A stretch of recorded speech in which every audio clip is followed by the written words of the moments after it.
Welcome into the start of the best week of your life.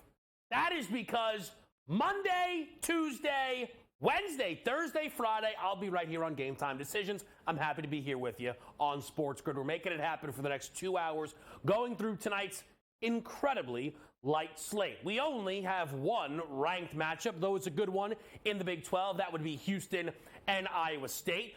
The hockey board started around noon Eastern time, so there are only 2 games that we are waiting for the puck to drop in, but I had to step up. So we have a nice pick. We also have updated NBA win totals, and I found 2 that I think are worth your time. You will hate, guaranteed, at least one of them, maybe both. And that's okay. We will get there eventually. Stopping by will be Coach James Young and Brian Fonseca to get their thoughts on the NBA at, well, more than the midway point, but at the All-Star break here, because there not only was the All-Star festivities, but some breaking news in the association over the past 24 hours. So let's start with that here. The Brooklyn Nets moving on from Jacques Vaughn, currently sitting 21-33. Never what you're looking for when you have a team win total over, and that is something that I did play with the Brooklyn Nets. Their updated win total is currently 34.5. It is not too far off the preseason number, but clearly Brooklyn has found this start not good enough, and it is hard to blame. This is a Nets team that was off to a great start, and it does feel like the missing piece has been Ben Simmons.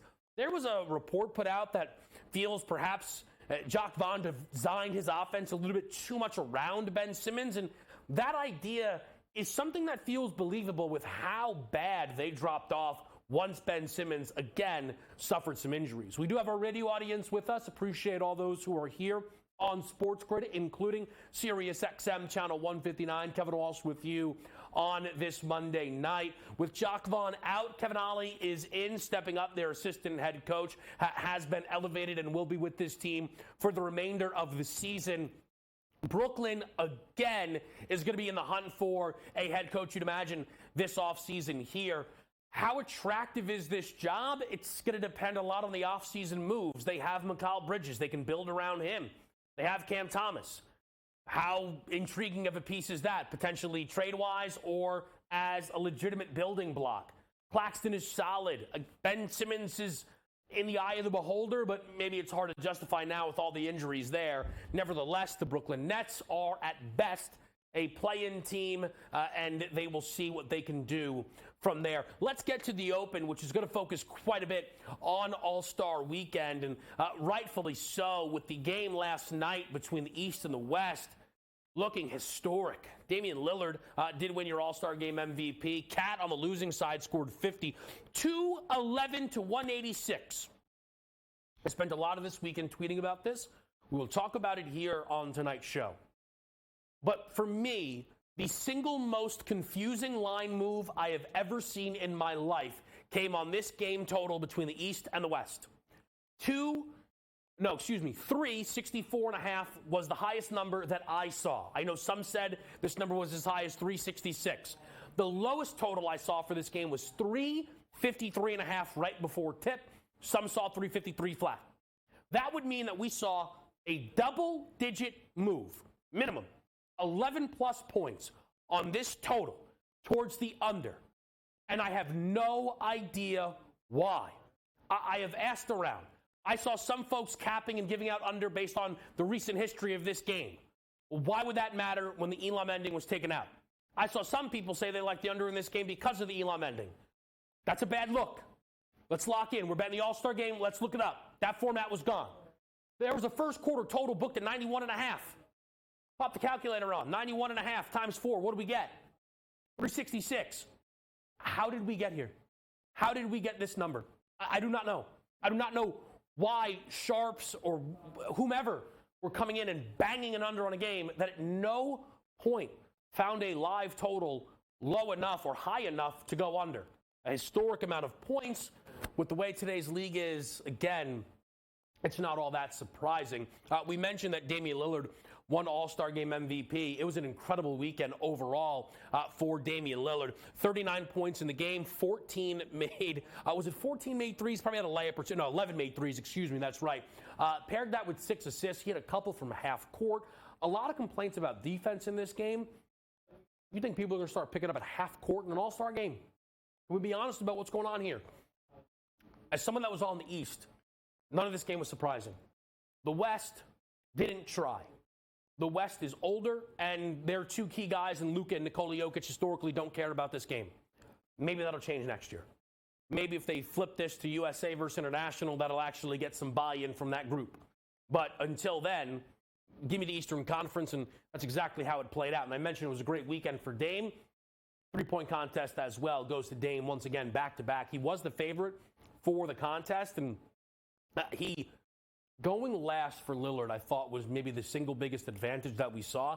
He knew the target score. He looked calm each and every time, and it worked wonderfully.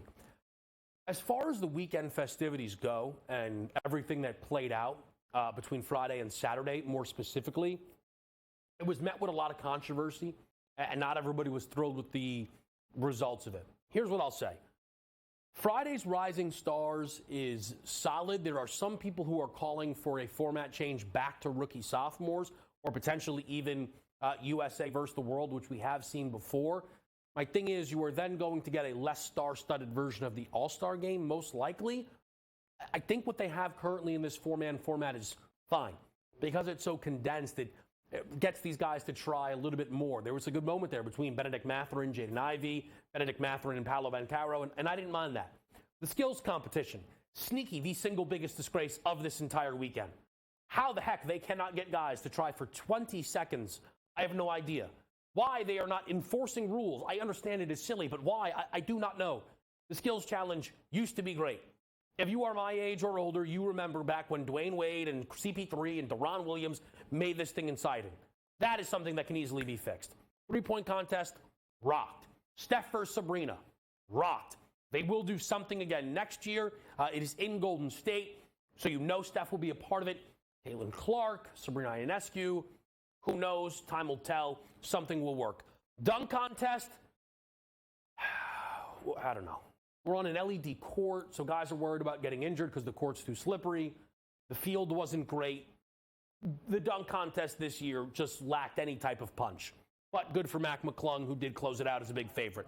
The big college basketball game we mentioned tonight, that is going to be Iowa State and Houston. It's a huge matchup in the Big 12 here, but Houston, for still a lot of people, the best team in college basketball, is a sizable favorite here, so something to keep eyes on and something will break out. Got a player prop in this game. Got a player prop for you, though, for a quick pick on the ice. Give me Braden Point. Over half an assist. This is booked at -110. Braden Point, very slow start to February. Starting to come on, though, in his last two games. 3 total points, but only 1 assist. He's been scoring more. Tonight, with a high team total for the Lightning against the Ottawa Senators, Braden Point will set up at least someone once to be over half assist with the full card. Next.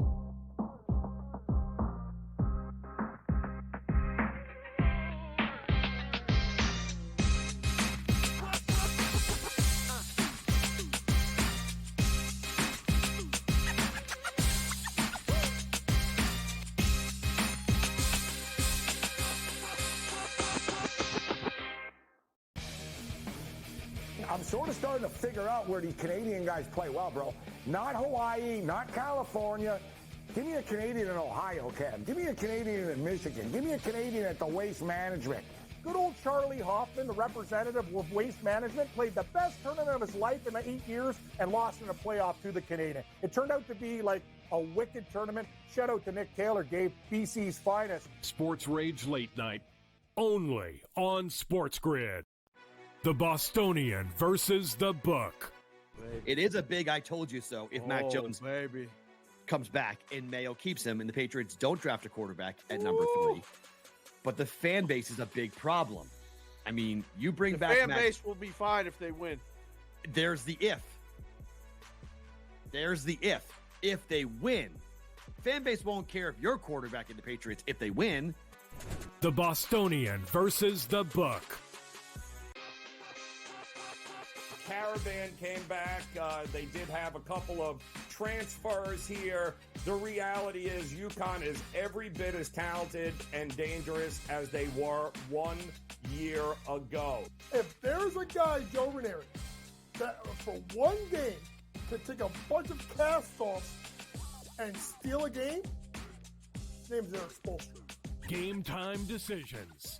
Only on SportsGrid. Could go down one of the greatest basketball players of all time. He is a freak of nature. He is Haley's Comet. He is the unicorn. He is the alien. He is whatever you want to call him. There's been nothing like him. And his play's been fantastic. And it's the reason why Pops looks so damn young now is because of the play of Victor Wembanyama.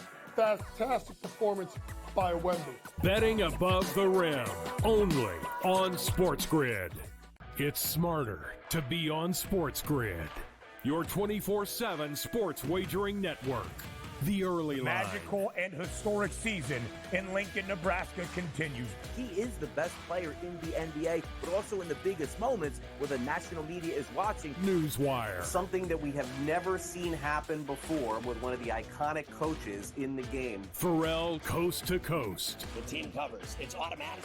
It's every time. Not sometimes. It's every time. Game time decisions. Luka is actually far more dangerous from three on the road this year than at home. This game here tonight, you may want to consider taking as many points as humanly possible. In-game live. Prime time. We got not one, but two coaches fired systems in place. Sports Rage This Late sort Night. of has letdown written all over it. It's going to be hard to match the emotion that they played with the other night. It's smarter to be on SportsGrid.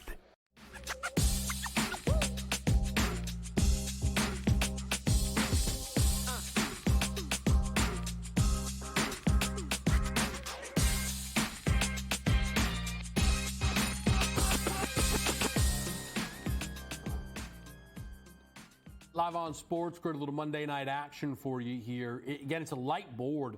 The ice is, it's going wild. We've had a lot of high-scoring games. Here are your finals. Ducks over the Sabres, 4-3.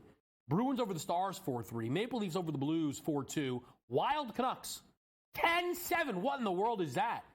7 goals for the Wild in the third period. I mean, that is 6 goals under 5 minutes. That is a preposterous stat line. How about your live games? 3-3, Kraken Wings, so that game's going to get 7 goals in it. 4-3 already with the Flames and the Jets. 5-3 Oilers, Coyotes. 4-0 Golden Knights, Sharks. Every game gone over today. Maybe Maple Leafs Blues was an under at 6.5, and that's about it. And then we'll see what happens with the Golden Knights and the Sharks game. Everything else is an over on the ice today. Absolutely wild to see that play out. We mentioned we're on the Braden Point over. I also like Brady Tkachuk in that game of Ottawa. Back-to-back games without a point.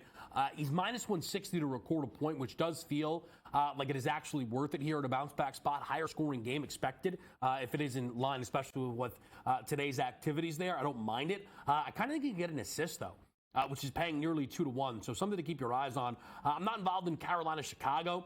Huge favorite there for the Hurricanes, minus 385, 3-1 on the Chicago Blackhawks. If I had to get involved in the game, I mean, look, could you get Sebastian Aho potentially for 2 points? Maybe, but again, I don't really love this game. It's nothing's jumping out to me. I looked through it already. And again, we're going to go through the ice because we have to with basically today's board. The college basketball slate, though, does present at least one ranked game, which comes to us in the Big 12. And the Big 12 is on the board twice today, and then we've got an ACC game a little bit earlier on. The look for me, though, is going to actually come on the lead score for the Iowa State Cyclones. Now, look, I know this big line here is a little confusing to some because Iowa State is ranked inside the top 10 in college basketball, number 6 overall. But for KenPom, Houston is not just booked. Again, it is one service, but it is to give you guys a point of reference. It is not just that Houston is the best team in college basketball.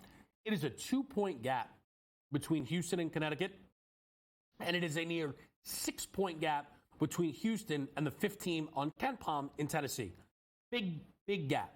And it's nearly double digits between Houston and Iowa State. So when you see this line, it's a little bit less surprising just knowing how this Houston team does grade out. But I'm going to take a chance on Keyshawn Gilbert here, who has really picked it up as Big 12 play has continued. He got off to a slight slow start, but he's cleared what is his points prop tonight of 11.5 in 8 of 9 games. And over that stretch, is averaging 16.4 points per game. Maybe more importantly, though, averaging 33.3 minutes per game in these 9 games. He has never missed 11.5 points when playing more than 30 minutes in a game. He's taking 11.5 shots per game and making them at a 45.7 field goal clip there for Keyshawn Gilbert. So you might say, wait, why is this the number then? It's because they're going up against Houston. And this is the best defense in college basketball. And they play very slow. And they're on the road. Gilbert in that first meeting against Houston, 2 of 8.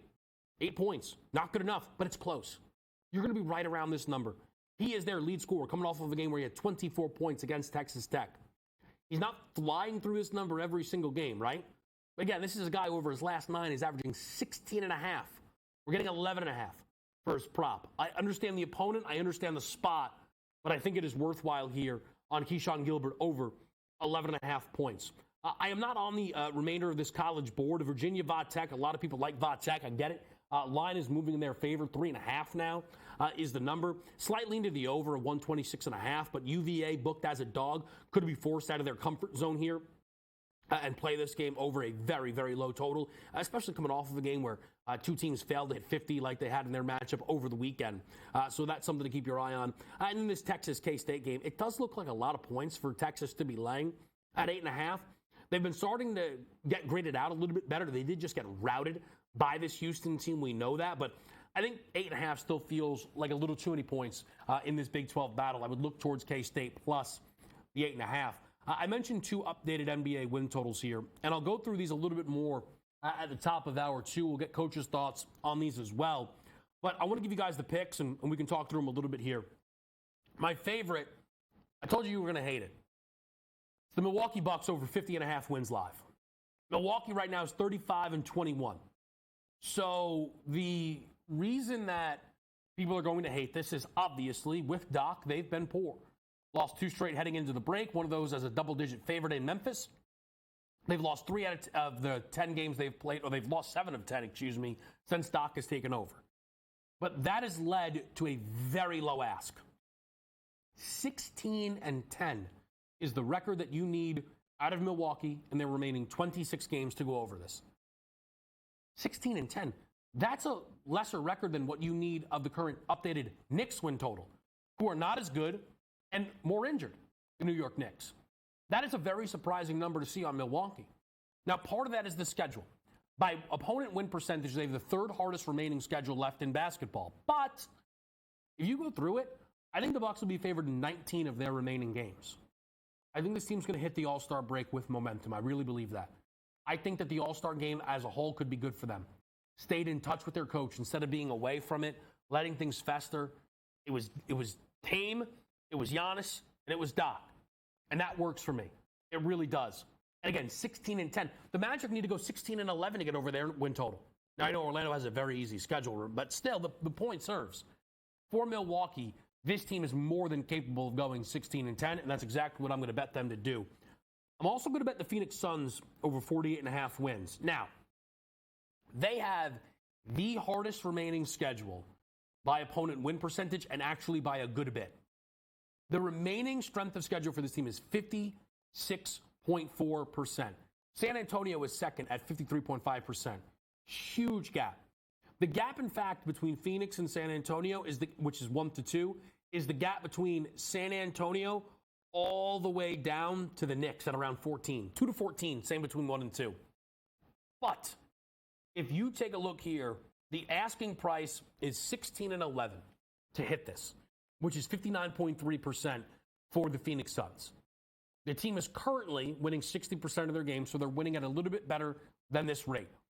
But it is, for me, more important to look at what we saw from Phoenix heading into the All-Star break, and that is what I think their preseason expectations lined up with, which is dominant regular season basketball. They won 14 of their last 18 games heading into the All-Star break. Think back to when Durant showed up in Phoenix. He didn't lose a regular season game as a Sun. Him, Devin, and Chris Paul. Completely dominant. 14-4 is what they went heading into the All-Star break. If they kept that pace, which they won't, but if they did, 78%, they would win 56 games, blow through this number. I mean, absolutely smash it. Now, again, the schedule is difficult. I cannot tell you it is not. It is the hardest remaining. But we're also getting plus 118, which helps. bringing this in as a plus price is nice. And it could, if we get kind of close down the back stretch, which I think is going to happen, it could work in our favor. Here's the other key thing. So if you look at the final 6 games for this team, home against Minnesota, home against New Orleans, home against the Clippers, then it's at the Clippers, at the Kings, and at Minnesota. But playing all playoff teams down the back stretch might not be the worst thing for Phoenix. Minnesota could be locked into the 1 seed by the time we get there. We know the Clippers aren't scared to rest, and guess what? The LA Clippers, they play on a back-to-back. Works for me. It does. Because the Clippers are probably not going to get pushed by the play-in. The Suns are, right? The Suns are far closer to that race right now. They don't want to land in that 7-8 zone. So they might play their guys for both of those games against LA. Clippers might not. It makes a difference. Sacramento, is more workable. New Orleans is more workable than that being Denver and Oklahoma City. Now, they still play those teams. I know they do. But I'm talking about down that back stretch. We could absolutely close out and win 5 of the last 6 if it comes down to it. I think that's all lines up very, very plausibly there. So I'm going to get the Phoenix Suns over 48.5 wins. Milwaukee over the 50.5. We're live with you on Monday night. SportsGrid Game Time Decisions.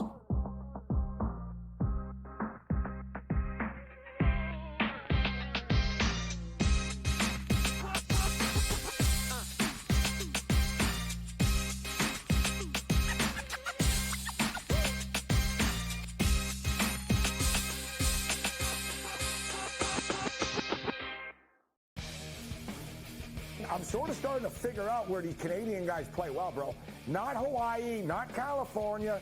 Give me a Canadian in Ohio, Cam. Give me a Canadian in Michigan. Give me a Canadian at the Waste Management. Good old Charlie Hoffman, the representative of Waste Management, played the best tournament of his life in 8 years and lost in a playoff to the Canadian. It turned out to be like a wicked tournament. Shout out to Nick Taylor, gave BC's finest. Sports Rage Late Night, only on SportsGrid. The Bostonian versus the Book. It is a big I told you so if Mac Jones comes back and Mayo keeps him and the Patriots don't draft a quarterback at number 3. But the fan base is a big problem. I mean, you bring back fan base will be fine if they win. There's the if. There's the if. If they win. Fan base won't care if you're quarterback in the Patriots if they win. The Bostonian versus the Book. Caravan came back. They did have a couple of transfers here. The reality is UConn is every bit as talented and dangerous as they were 1 year ago. If there's a guy, Joe Ranieri, that for one game could take a bunch of cast-offs and steal a game, his name's Eric Spoelstra. Game Time Decisions, only on SportsGrid. Could go down one of the greatest basketball players of all time. He is a freak of nature. He is Haley's Comet. He is the unicorn. He is the alien. He is whatever you want to call him. There's been nothing like him. And his play's been fantastic. And it's the reason why Pops looks so damn young now is because of the play of Victor Wembanyama. Fantastic performance by Wemby. Betting above the rim, only on SportsGrid. It's smarter to be on SportsGrid, your 24/7 sports wagering network. The early line. Magical and historic season in Lincoln, Nebraska continues. He is the best player in the NBA, but also in the biggest moments where the national media is watching. Newswire. Something that we have never seen happen before with one of the iconic coaches in the game. Pharrell Coast to Coast. The team covers. It's automatic. It's every time. Not sometimes. It's every time. Game Time Decisions. Luka is actually far more dangerous from 3 on the road this year than at home. This game here tonight, you may want to consider taking as many points as humanly possible. In-game live, prime time. We got not 1, but 2 coaches fired systems in place. Sports Rage This Late sort of Night. has letdown written all over it. It's going to be hard to match the emotion that they played with the other night. It's smarter to be on SportsGrid.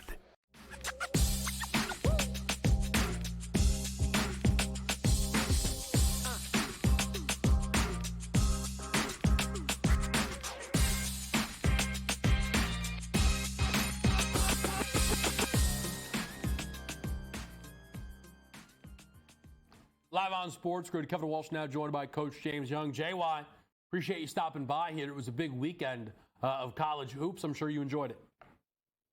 Yeah, good to be on with you. And, Kate, the best part of my weekend was probably the best part of your weekend. Watching Seton Hall come back and beat St. John's, and St. John's blowing that 19-point lead, and watching Patino just stew his press conference on Kate. You got to admit, that had to make you a little bit happy watching that press conference. No, not at all. But let me just say this. In no world is the result of the St. John's-Seton Hall game going to be the best part of my weekend. All right? No way. We're doing better than that. All right? We're doing a lot better than that. Okay, that's first of all. Second of all, it's just more evidence that he should have stayed at Iona like he said he was going to, and he should have just kept all the kids, because maybe Clayton and Jenkins and Nelly Jr. Joseph wouldn't have left, and he could have just ran through the MAC. But that is what it is. Here's what I want to ask you about. There is a bit of news today from the college game here. First time all season, we have a unanimous number one from the AP poll. That would be UConn, and it's reflected with a considerable move in the national championship market. Purdue lost this weekend. They're plus 800. Houston involved tonight. We'll talk about their game in a little bit. They're plus 900. Arizona's 11-1. All of these teams now considerably behind UConn, JY, at plus 450, who, again, for the first time all season, presented us a unanimous AP number one overall. Kevin, I mean, if you just look at what they did, what they did to Marquette on Saturday was criminal. What they did to Marquette, a game in which I was right about it going under. I just thought we were going to get a more competitive game than, what was it, 81-53. But a UConn team, folks, that I think could be better. Now that they're playing, the elevation of Spencer and the starting lineup as a shooter. Caravan obviously clinging. Castle stepped up. I can go on and on and on with this team, but Kevin, there's no team playing better basketball than UConn right now. And I would say it's not even close, considering the fact that, in that league, they got to go through a Marquette. They got to go through a Creighton team that I do think is undervalued. We'll see tomorrow night when UConn heads to Omaha to play Creighton, which I think could be another great game. But, Kevin, the way they're playing, we shouldn't be shocked there's this kind of movement on UConn. I think if you haven't gotten on UConn to win a national championship, folks, I think you missed your opportunity, because I don't think you're going to get better odds than this. Yeah, I mean, look, we know they're going to be a number one overall seed, and I don't want to take away from the dominant victory. I think it said more about Marquette, though, than UConn, JY, for me, right? That Marquette's a team I'm happy to not have a future on. We think about who can get picked off from the top crop, and Marquette is absolutely vulnerable, right? They're going to be on the 2-3 line when ultimately things come out, and it's just not a team I'm in love with overall. I know they're 19-6 on the season, and I know they were, great in Maui, nearly knocked off Purdue. I get it, but I don't love this basketball team, and the domination at the hands of UConn for me was more confirmation of that than the idea that UConn is an unbeatable force. Well, you could say that. I was there at the Rock in early January when Seton Hall picked off Marquette. So that's a fair statement. I'll just say this, Kevin. Besides UConn, you can look at every one of these teams. Houston, if they don't score, can get picked off. Purdue, if those guards can't shoot, can get picked off. Arizona can get picked off. We've seen Tennessee get picked off. Iowa State, if they can't score, get picked off. Duke may be overrated. Kansas hasn't performed. Carolina's up and down. Like, we can go right down the board. Kevin, I would dare to say this. Could this NCAA tournament be wilder or crazier than last year? Kevin, I think there's a chance, because I really think there's that much parity with UConn being the class of college basketball. So I think, again, it's relative, though, right? Like, FAU and San Diego State being there is wild, right? I just think that it's very open about who can be there. And I'll just say this on UConn. It is relative, though. I'm not saying they shouldn't be title favorites. I'm not saying that they haven't earned number one. But, Jay, when we talk about the best conferences in college hoops, right, we don't really talk about the Big East. If you look at the out-of-conference big games that UConn played, Texas, at the time, was 15. Texas is obviously not that good. Kansas, at the time, 5. They lost that game. Kansas is not that good. The North Carolina win definitely holds up, 11 points. Gonzaga, at the time, 10. I'm fighting for my life to get Gonzaga in the tournament. They're on the 11 line. 10th overall in the country at the time. Now, again, you have to play who you play. This team's 24-2. So, forgive me if it sounds like I'm trying to tell you that UConn's not great. They're number 1. But, Jay, UConn, to me, still fits in the same bucket because the Big East is not the Big 12 or the SEC this season, right? Unless you disagree. If you come, for the love of God, you get to play DePaul twice. You get a bye week tossed in. That's play Georgetown too. That's another bye week. Sometimes you get 2 bye weeks back to back if you play the 2 of them. But listen, I will say this. Yes, you're right. But then you can start looking at some of the teams in the Big East, like a Marquette, who has beaten Kansas by 15, who had a 3-point loss to Purdue. Now you're going to turn and say they lost at Wisconsin by 11, a Wisconsin team that's tremendously overrated. So you can start going in and looking. Now listen. Is the Big 12 the best league in the country? Yes, absolutely. Is the SEC overall better than the Big East? Yes. I think the Big East is 3rd, and it's not far behind the SEC because you start looking at the SEC like, all right, Cal's kids played really well over the weekend. They defended for the first time in a long time, right? Is that more of an indictment on Cal's kids are coming? Or is Auburn over? Or is Auburn come back to the pack? What is Tennessee? What is A&M? What is South Carolina? Now they lost 2-0. They showed themselves to be complete frauds, losing to LSU. So it's interesting. Yes, UConn's the best team. They're not in the best league. And then you do make a valid point. Does that come up to bite them in the NCAA tournament? Kind of like we used to think about with Houston in the American because maybe they weren't challenged enough. I think yes, but I could see your point. The Big East is the 3rd best league in college basketball. Yeah, I don't even know if it's 3rd. So I'll just put it to you like this, right? Just using Ken Pom. There's 3 teams from the Big East inside the top 30. There's 3 from the Mountain West. Now, look, you can tell me that those 3 from the Big East are inside the top 15, which is true. The SEC has 5, 6, and 7. They have 5 teams, right? The Big 12 has 7 teams. The ACC has 4 teams. I didn't even look up. I'll do it quickly here. The Big 10 has 4 teams. So, and again, it's relative, right? It's not way more, but I just think overall the Big East, there's not a lot of believers in Creighton, I think is one of the things. And I know they're 13th on Ken Pom, but I don't think a lot of people believe in Creighton. Marquette's odd. St. John's is not what people thought. I don't know why people thought it, but whatever. St. John's is obviously what they should be and not what people pretended they were going to be. It just makes for an interesting situation here, Joey. I'll say this, but I think we agree. I'm not betting UConn at plus 450 today.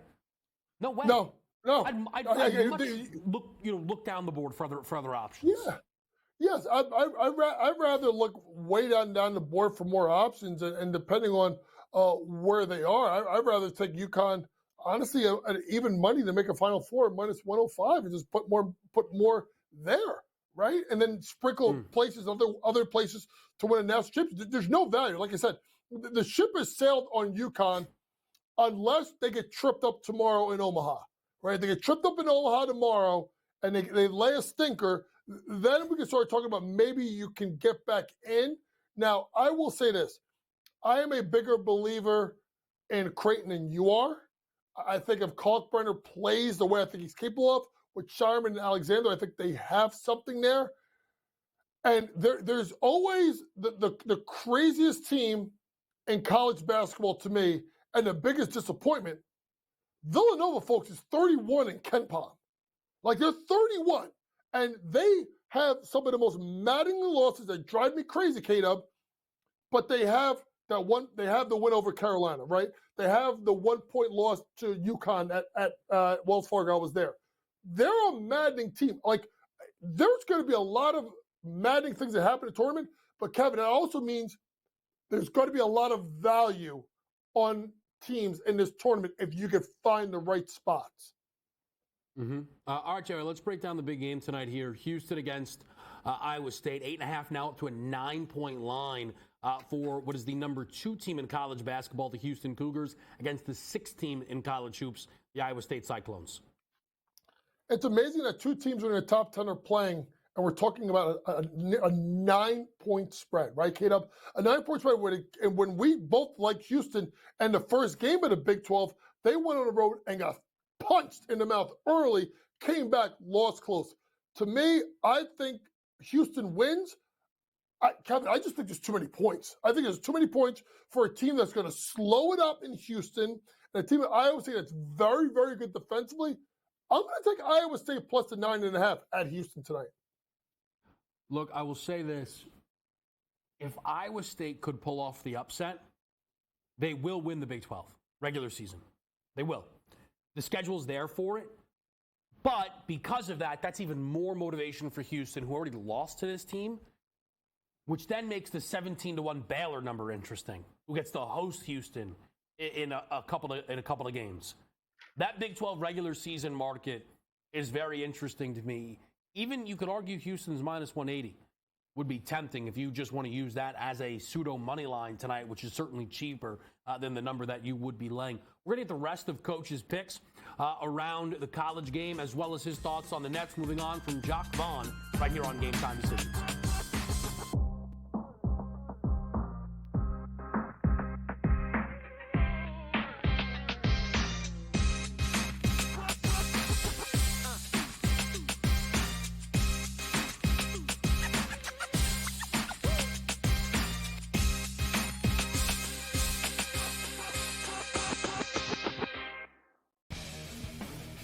I'm sort of starting to figure out where these Canadian guys play well, bro. Not Hawaii, not California. Give me a Canadian in Ohio, Cam. Give me a Canadian in Michigan. Give me a Canadian at the Waste Management. Good old Charlie Hoffman, the representative of Waste Management, played the best tournament of his life in 8 years and lost in a playoff to the Canadian. It turned out to be like a wicked tournament. Shout out to Nick Taylor, gave BC's finest. Sports Rage Late Night, only on SportsGrid. The Bostonian versus the Book. It is a big I told you so if Mac Jones comes back and Mayo keeps him and the Patriots don't draft a quarterback at number 3. But the fan base is a big problem. I mean, you bring back fan base will be fine if they win. There's the if. There's the if. If they win, fan base won't care if you're quarterback in the Patriots if they win. The Bostonian versus the Book. Caravan came back. They did have a couple of transfers here.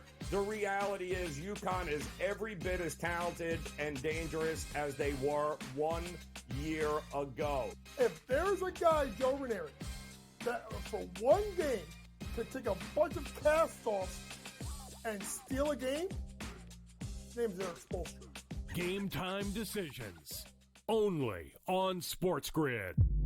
Could go down one of the greatest basketball players of all time. He is a freak of nature. He is Haley's Comet. He is the unicorn. He is the alien. He is whatever you want to call him. There's been nothing like him. And his play's been fantastic. And it's the reason why Pop looks so damn young now is because of the play of Victor Wembanyama. Fantastic performance by Wemby. Betting above the rim, only on SportsGrid.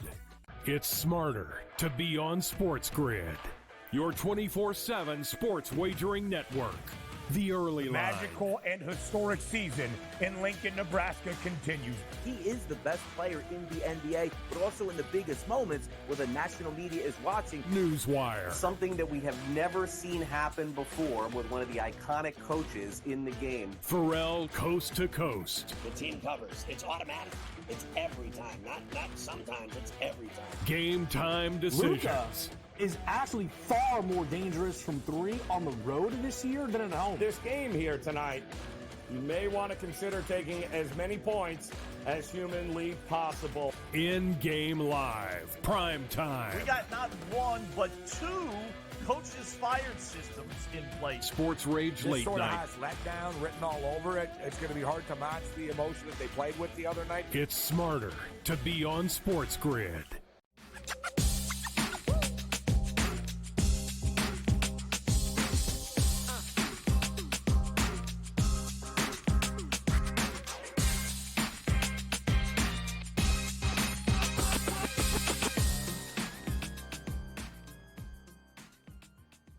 All right, Jay, well, let's button it up here, college basketball style. You mentioned you're on Iowa State plus the 9.5, but you have a player prop that you like in this basketball game. Who you on? I'm going to go with LJ Cryer, and people are going to look at me like, what? Over 13.5 points. LJ Cryer, who shot, and I'm sorry, only had 5 points in the first matchup.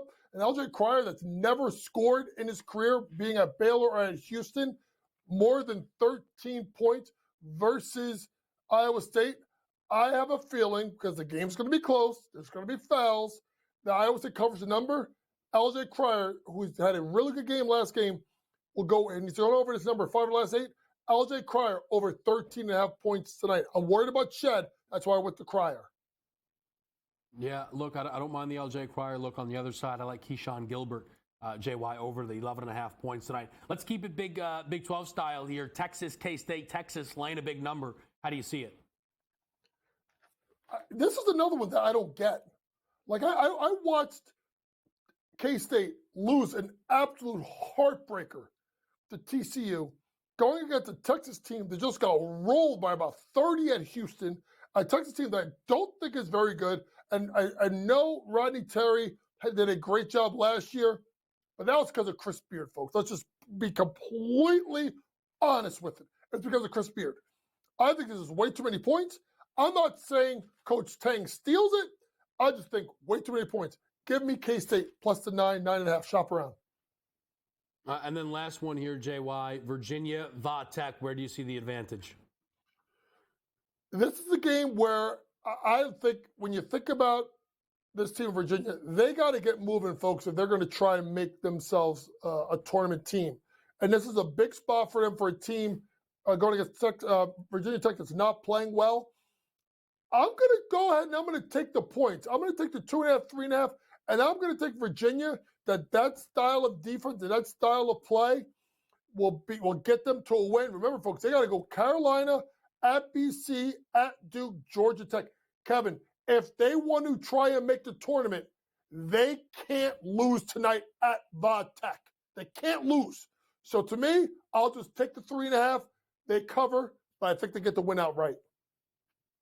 Again, I mentioned looking towards the over in that game. Virginia does more. They play to the over a little bit more on the road. I think they can get kind of pushed out of their skin a little bit. And for me, that's something that I would look for there, would be an over in that game. Va-Tech hopefully can push this team a little bit on their home floor. Let's talk NBA, JY. The Brooklyn Nets made a big decision to move on from Jacques Vaughn.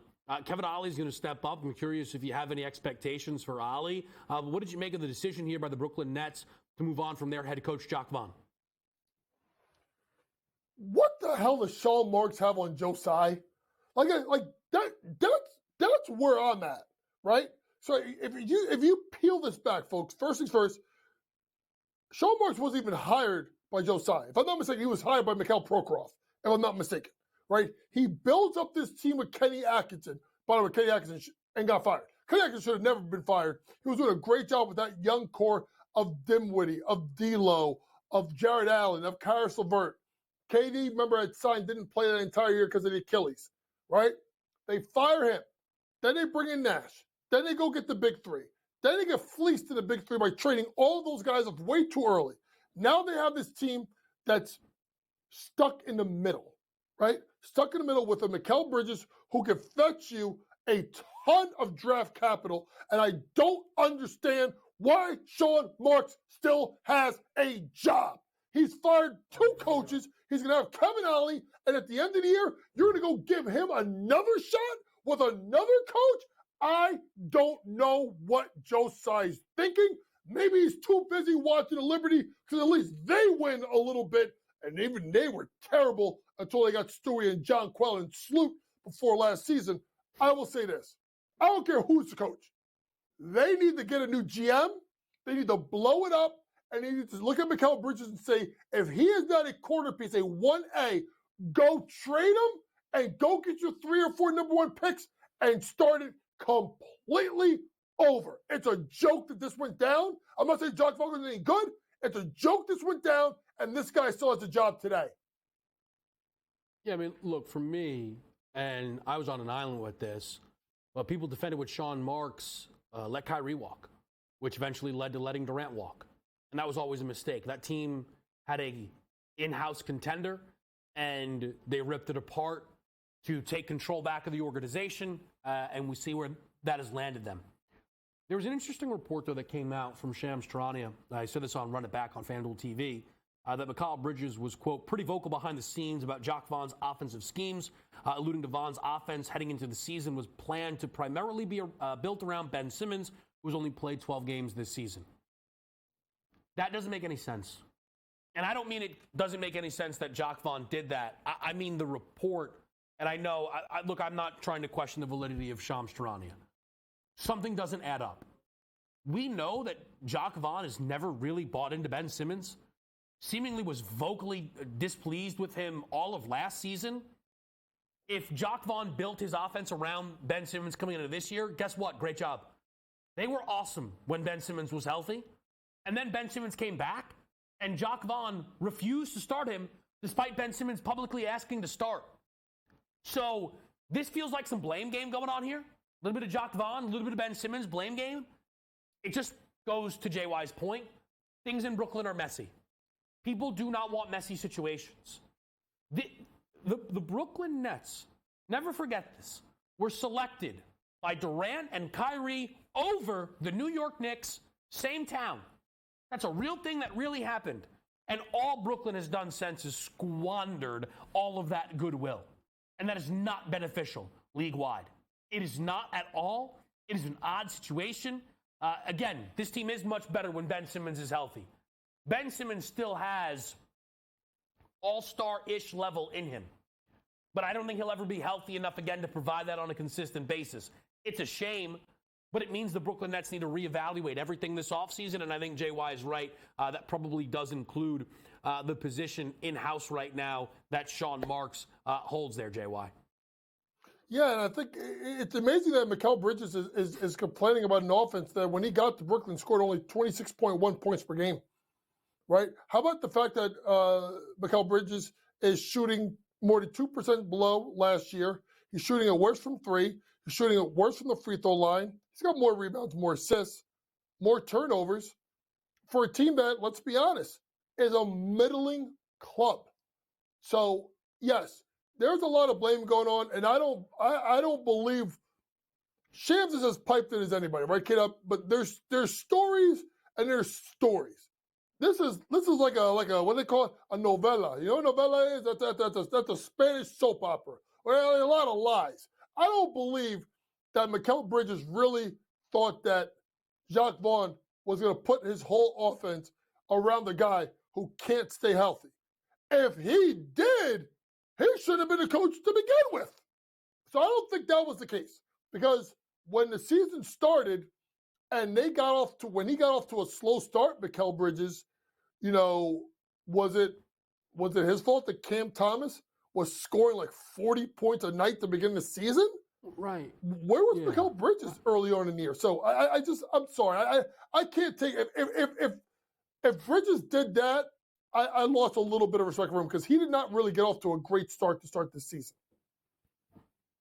Also, just like the idea that Jacque Vaughn built the offense around Ben Simmons. Ben Simmons is a 6'10" point guard. Like, that's not a bad idea. But the idea that 40 games after he was injured, he's like, I have no idea what. We're still trying to run the Ben Simmons off. It just doesn't, something doesn't add up. Jay, I want to ask you about All-Star Weekend. But look, I'm not really interested in having the defense conversation. I don't know what the hell people think they're signing up for. Just bet the over, okay? Because guess what? That worked out well. I want to ask you about Sabrina versus Steph, an event that you were very interested in, and an event that, look, ultimately, Sabrina's 26 points was as much as anybody scored in round number one in the three-point contest. It's just Steph got to go second, so he had a target score. And I think that was really the difference maker, where if Steph went first, might have not been as locked in, maybe he scores 26. But then Sabrina has that target score and goes for 29. I thought the event was great, and I think it's pretty much a lock we're going to get something along the same lines next year. Yeah, it was fantastic. I know people were nervous with Sabrina and Warren. I wasn't nervous, K-Dub. I know, like I said, I've seen Sab shoot. I knew she was going to shoot it, because when the lights go on, she can follow choke. She got, I think it was spot 4 where she went cold, the right wing, where I think she missed 4 out of 5. That's kind of where she cost it, because that's when Steph got going, at the 4th spot and then closed it out in the 5th spot. By the way, I couldn't understand the points. By the way, 3-point contest, can we just go back to the old way of 5 balls in a rack, 4 balls worth 1 point, money ball worth 2? Can we just do that? Because I'm not the smartest guy. I was having problems counting up the scores and all that stuff, but that's a story for another day. Next time you can watch it with me, and I'll explain it to you. Okay. If it's that hard. All right. Thank you. It's not that hard. Ready? Here we go, Kevin. Next year, I want 2v2 3-point shootout. Steph and Dame, since Dame won the last 2 3-point shootouts, versus Ionescu and Caitlin Clark. You want to talk about people tuning in for that? People may tune in just for that and turn it off. By the way, that's what JY did. I turned it on when it started, and then I turned it off until I saw Jacob Toppin do a dunk, and then basically they found a way to just put Jaylen Brown into the finals because they needed to do so, which is, I don't know, it's just stupid. I don't even want to talk about it. But yes, 2-on-2. What do you think, K-Dub? Let's bring Caitlin Clark and Ionescu. It will definitely bring up the value of people want to see it because they're going to want to see Caitlin Clark in this next year. Well, so we don't know if Caitlin Clark's going to leave Iowa, right? Right. Is that's right. still up in the air? Well, we saw that Paige Beckers did announce on senior night. Really quick, folks, just so you know, Kevin knows this. I just want to tell the audience, because of the COVID year 2021 and the cancellation of the national championship, any college basketball player who played in a 2021 season automatically gets a 5th year if they want it. Caitlin Clark has only been in school for 4 years. She can go back next year again. Honestly, K-Dub, I hate to say this, it may come down to how much NIL money the kid gets because she's going to make more than she would in the WNBA. Yeah, which I think is a very interesting spot to be in. If she does come back, man, that would be something.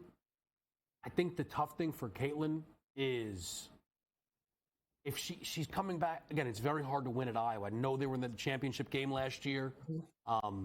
It's why I think the Jay Williams comments were atrocious. The conversation that's happening around Caitlin Clark has been largely laughable recently. I don't know what people are trying to trick themselves into. She is phenomenal. My thing is, though, and I heard Reggie, JY offer up that 2-on-2. I'd rather see Steph and Dame still competing. So I think next year, if you just put Sabrina Ionescu in the 3-point contest, that works for me. Just put her in. You know what I mean? Put Caitlin Clark in, too. I think that works. Mm-hmm. Sure, if you want, I don't mind that. Also, if you really want to do a teammate thing, next year's in Golden State. Steph and Clay is the team to do instead of Steph and Dame. I know Dame's from the Bay Area, so he will probably somehow try to make the weekend about himself. But if you do Steph and Clay against, I'm sure Stewie could light it up. I know she's not on the same par, but I think you could still do some fun stuff like that. JY, stick around a little bit here. We'll button up our opening hour next on SportsGrid.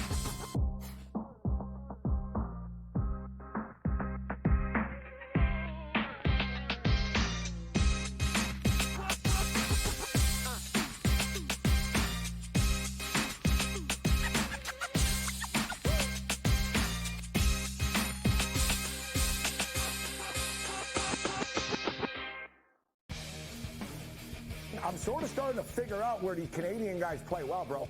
Not Hawaii, not California. Give me a Canadian in Ohio, Cam. Give me a Canadian in Michigan. Give me a Canadian at the Waste Management. Good old Charlie Hoffman, the representative of Waste Management, played the best tournament of his life in 8 years and lost in a playoff to the Canadian. It turned out to be like a wicked tournament. Shout out to Nick Taylor, gave BC's finest. Sports Rage Late Night, only on SportsGrid. The Bostonian versus the Book. It is a big I told you so if Mac Jones comes back and Mayo keeps him and the Patriots don't draft a quarterback at number 3. But the fan base is a big problem. I mean, you bring back fan base will be fine if they win. There's the if. If they win, fan base won't care if you're quarterback in the Patriots if they win. The Bostonian versus the Book. Caravan came back. They did have a couple of transfers here. The reality is UConn is every bit as talented and dangerous as they were 1 year ago. If there's a guy, Joe Ranieri, that for one game to take a bunch of cast-offs and steal a game? His name's Eric Spoelstra. Game time decisions. Only on SportsGrid. Could go down one of the greatest basketball players of all time. He is a freak of nature. He is Haley's Comet. He is the unicorn. He is the alien. He is whatever you want to call him. There's been nothing like him. And his play's been fantastic. And it's the reason why Pops looks so damn young now is because of the play of Victor Wembanyama. Fantastic performance by Wemby. Betting above the rim. Only on SportsGrid. It's smarter to be on SportsGrid. Your 24/7 sports wagering network. The early line. Magical and historic season in Lincoln, Nebraska continues. He is the best player in the NBA, but also in the biggest moments where the national media is watching. Newswire. Something that we have never seen happen before with one of the iconic coaches in the game. Pharrell coast to coast. The team covers. It's automatic. It's every time. Not sometimes. It's every time. Game time decisions. Luka is actually far more dangerous from three on the road this year than at home. This game here tonight, you may want to consider taking as many points as humanly possible. In-game live. Prime time. We got not one, but two coaches fired systems in place. Sports Rage This Late sort of Night. has letdown written all over it. It's going to be hard to match the emotion that they played with the other night. It's smarter to be on SportsGrid.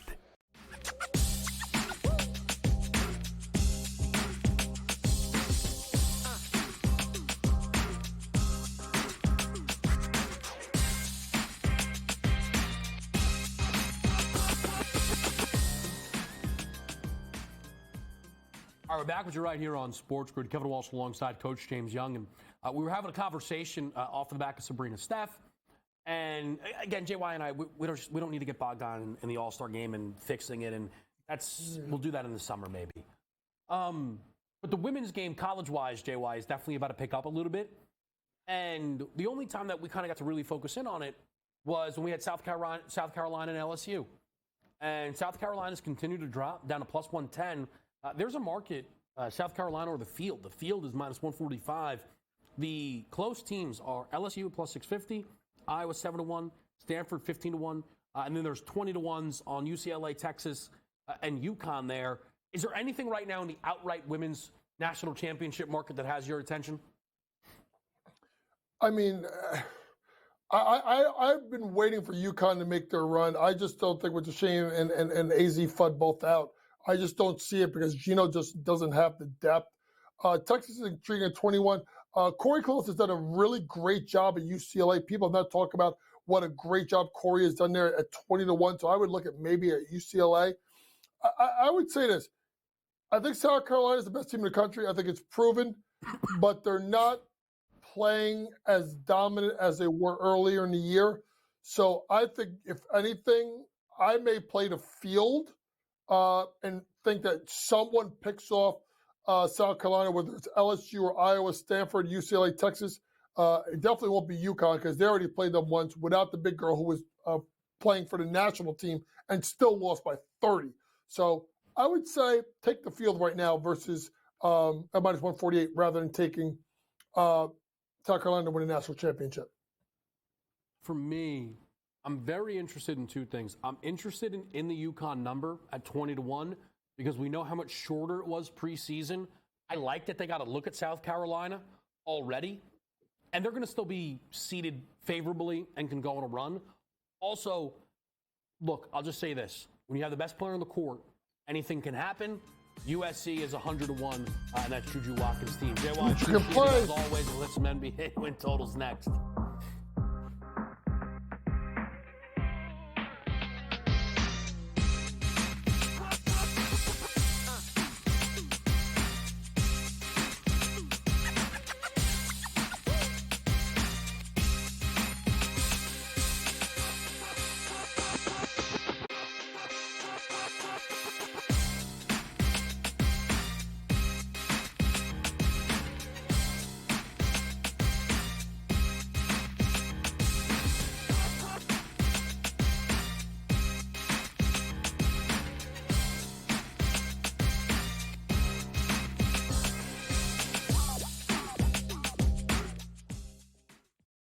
Live right here on a Monday night. I'm Kevin Walsh with you. It is Game Time Decisions on SportsGrid. A lot of good stuff coming up this hour. We're going to have Dave Showerpan here at 7:40. Reset the weekend that was. Maybe he can explain what that NBA All-Star Game line movement was. Brian Fonseca will be here in 10 minutes to break down the All-Star Game, as well as some of the second half items to look for in the association. And then Joe Lisi stops by to have an interesting conversation around Russell Wilson. Our odds for his next team. A lot of talk around the Pittsburgh Steelers. What Lisi thinks is the best fit for Russ is something we will get into. I do want to let people know before the puck drops, we are on Braden Point, okay? Over half an assist at -115. Slow start to February, but this is a guy who averaged more than an assist per game every other game, coming off of a game without an assist. Little hot run with 3 points in his last 2 games at a high team total. Look, the over-under for the game is a 7 between Tampa Bay and Ottawa. 3.5 is the team total, heavily juiced to the over there for the Lightning. So Braden Point could score one, but I'm hoping he's involved with an assist in at least one of these Tampa Bay Lightning goals. So keep your eyes locked there. But we're going to throw it over to Davis Maddock, who on Friday gave us a same-game parlay for some soccer. He's going to run it back here again over in the Bundesliga, or actually a little Champions League action I think we get here from Davis Maddock. Here's a little same-game parlay.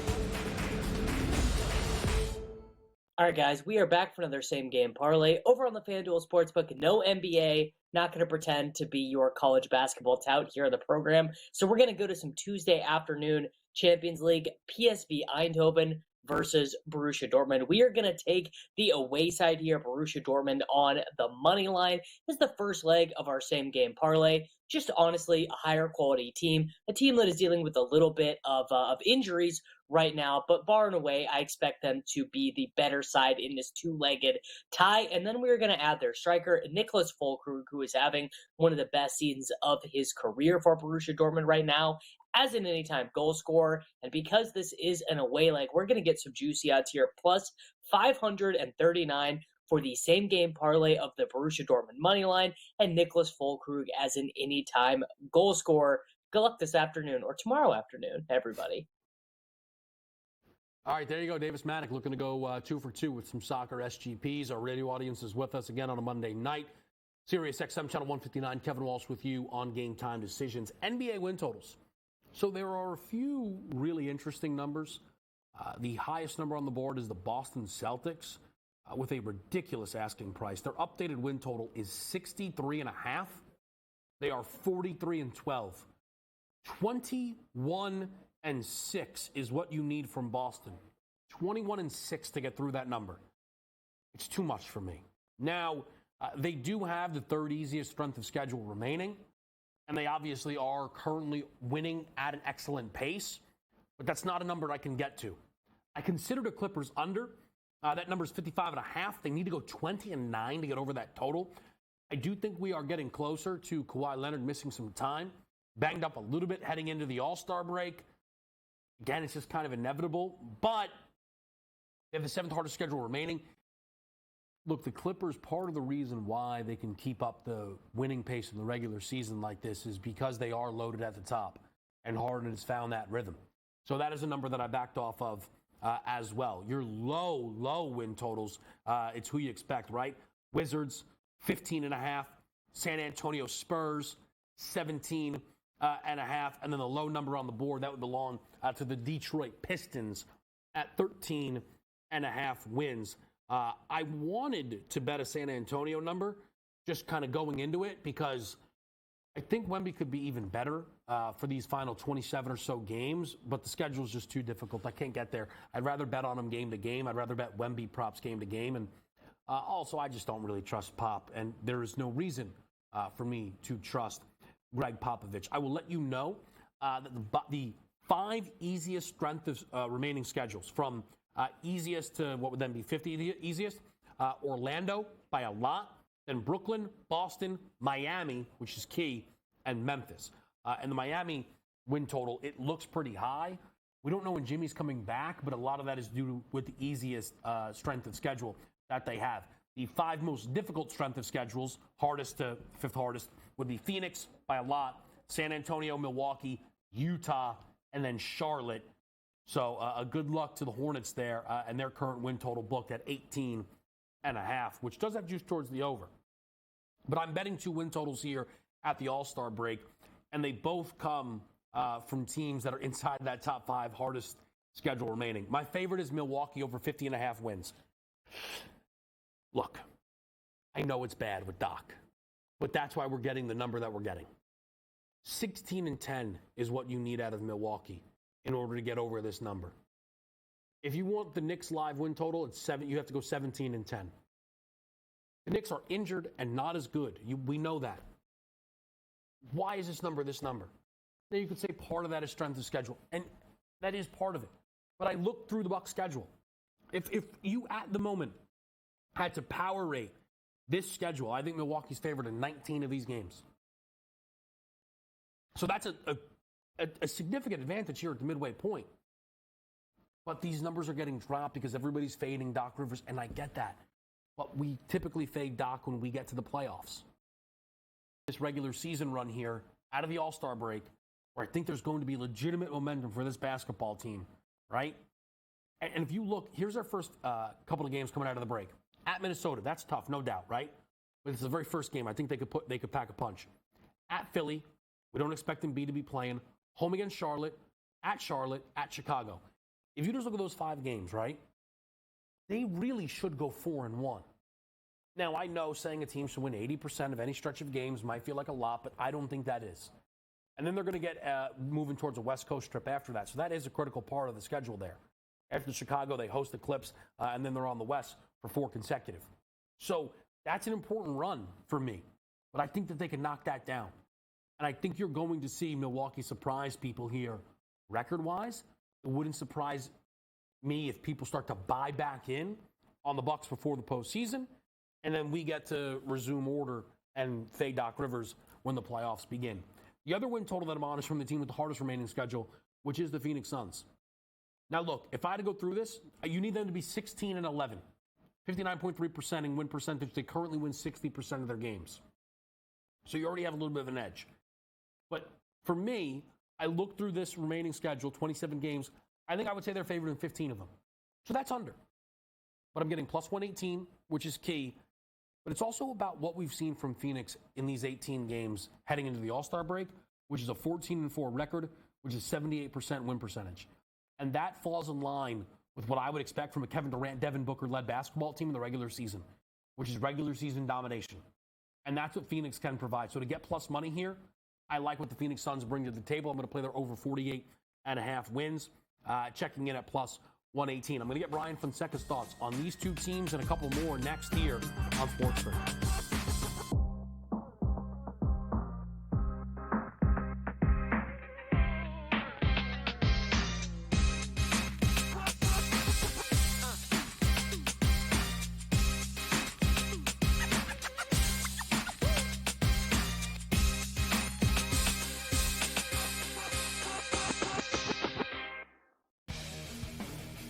I'm sort of starting to figure out where these Canadian guys play well, bro. Not Hawaii, not California. Give me a Canadian in Ohio, Cam. Give me a Canadian in Michigan. Give me a Canadian at the Waste Management. Good old Charlie Hoffman, the representative of Waste Management, played the best tournament of his life in 8 years and lost in a playoff to the Canadian. It turned out to be like a wicked tournament. Shout out to Nick Taylor, gave BC's finest. Sports Rage Late Night, only on SportsGrid. The Bostonian versus the Book. It is a big I told you so if Mac Jones comes back and Mayo keeps him and the Patriots don't draft a quarterback at number 3. But the fan base is a big problem. I mean, you bring back fan base will be fine if they win. There's the if. There's the if. If they win, fan base won't care if you're quarterback in the Patriots if they win. The Bostonian versus the Book. Caravan came back. They did have a couple of transfers here. The reality is UConn is every bit as talented and dangerous as they were 1 year ago. If there's a guy, Joe Ranieri, that for one game can take a bunch of cast-offs and steal a game, his name's Eric Spoelstra. Game time decisions. Only on SportsGrid. Could go down one of the greatest basketball players of all time. He is a freak of nature. He is Haley's Comet. He is the unicorn. He is the alien. He is whatever you want to call him. There's been nothing like him. And his play's been fantastic. And it's the reason why Pop looks so damn young now is because of the play of Victor Wembanyama. Fantastic performance by Wemby. Betting above the rim. Only on SportsGrid. It's smarter to be on SportsGrid. Your 24/7 sports wagering network. The early line. Magical and historic season in Lincoln, Nebraska continues. He is the best player in the NBA, but also in the biggest moments where the national media is watching. Newswire. Something that we have never seen happen before with one of the iconic coaches in the game. Pharrell coast to coast. The team covers. It's automatic. It's every time. Not sometimes. It's every time. Game time decisions. Luka is actually far more dangerous from three on the road this year than at home. This game here tonight, you may want to consider taking as many points as humanly possible. In-game live. Prime time. We got not one, but two coaches fired systems in place. Sports Rage This Late sort of Night. has letdown written all over it. It's going to be hard to match the emotion that they played with the other night. It's smarter to be on SportsGrid.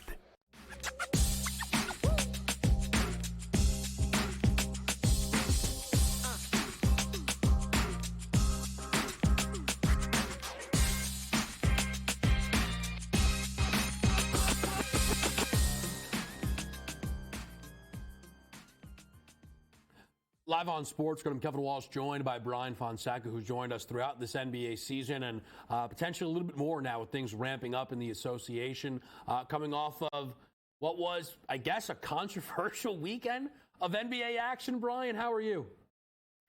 I'm doing all right. I don't have I don't want to burn anybody down because of the All-Star game. So I think I'm a little more mellow in this instance, at least as it relates to sports than other people are. I have a few quick questions for you, and then we'll talk some teams kind of moving forward. But you know a lot of people I know in the basketball betting space, and I'm just curious, did you see how this total was dropping for the All-Star game? And could you make any sense of it? Because I was tweeting out nonstop, begging for someone to give me a reason that made sense as to why this was happening. Because, Brian, I was seeing people from legitimate places be like, I love the under because of the Elam ending. And I'm like, ooh, you should have looked into that because that thing's gone.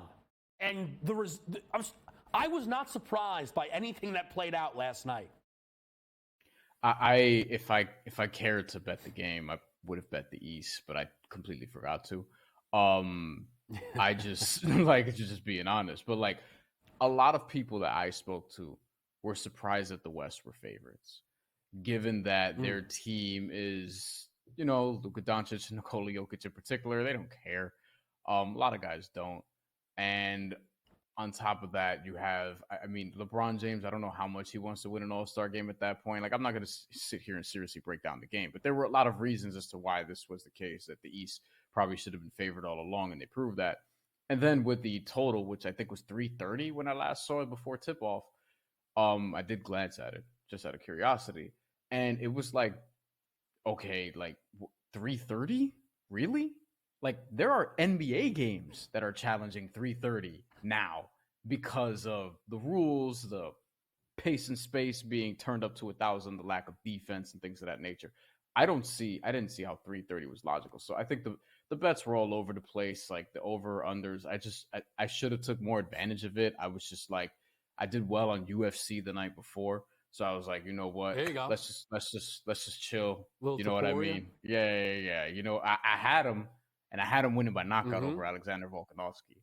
That was documented in our Action Network prop squad piece. But yeah, like I don't know what to make of the All-Star game at this point. Well, can I just say, so it's been weird for me because I don't want to come off like a pain in the you-know-what. Because you're like, what you just started doing, right, was breaking down all the reasons why the East made sense.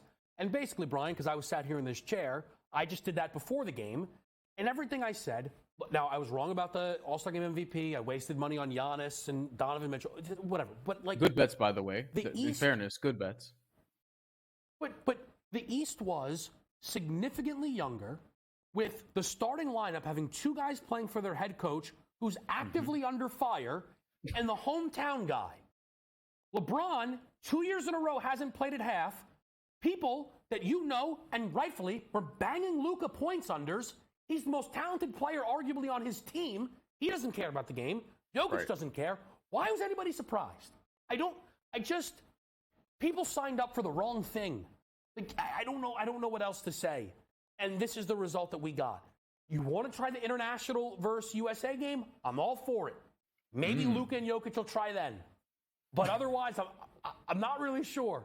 I'm not really sure. And I'll add this quickly, and then we can get off of this. The Elam ending had multiple phenomenal final fourth quarters with plenty of defense. So the idea that Adam Silver went, ooh, it didn't work for 1 year, let me change it, that's on him. And I feel no pity for the man. That's on him, Brian. The Elam ending was great. It's the reason why I started watching the basketball tournament in the summer. The Elam ending is tremendous, especially if you're there live, because I've seen it live a couple of times at the basketball tournament games in New York City, for example, at the times that they've come out here over the years. And to get rid of that for the All-Star game, it was like that was the one thing you had that could make guys play hard. And the discussion today is, why don't guys play hard in the All-Star game? And it's like this is just how things are trending. Like, things that used to be taken seriously in general, broadly, things that used to be taken seriously in a lot of ways just aren't anymore. The All-Star game is just one of those things. The dunk contest is seemingly another. We'll see what happens with the future of the three-point contest. So far, so good. You know, we had a nice three-point shootout night. The skills challenge, that was probably the worst one ever. But this is kind of where we are with All-Star weekend at this point. I will say, and I'm not, but the thing that I am most upset about by far is the skills challenge. I don't know. Yes. I think we're like somewhat similar in age, Brian. Like I do romanticize of the days when D Wade and Chris Paul treated it very seriously.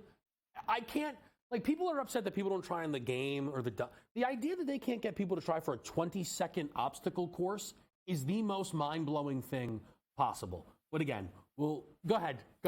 It's like, why are you there? Why are you there? I don't if you're get not, it. if like, as somebody who one hates losing, has been accused of being a sore loser, and I'm not even calling that inaccurate, right? In a competition, like I hate losing. Yeah. So if I'm in, I don't care what it is I'm doing for those 20 seconds, 25 seconds. Like, yes, I'm trying to compete. I'm trying to go all out.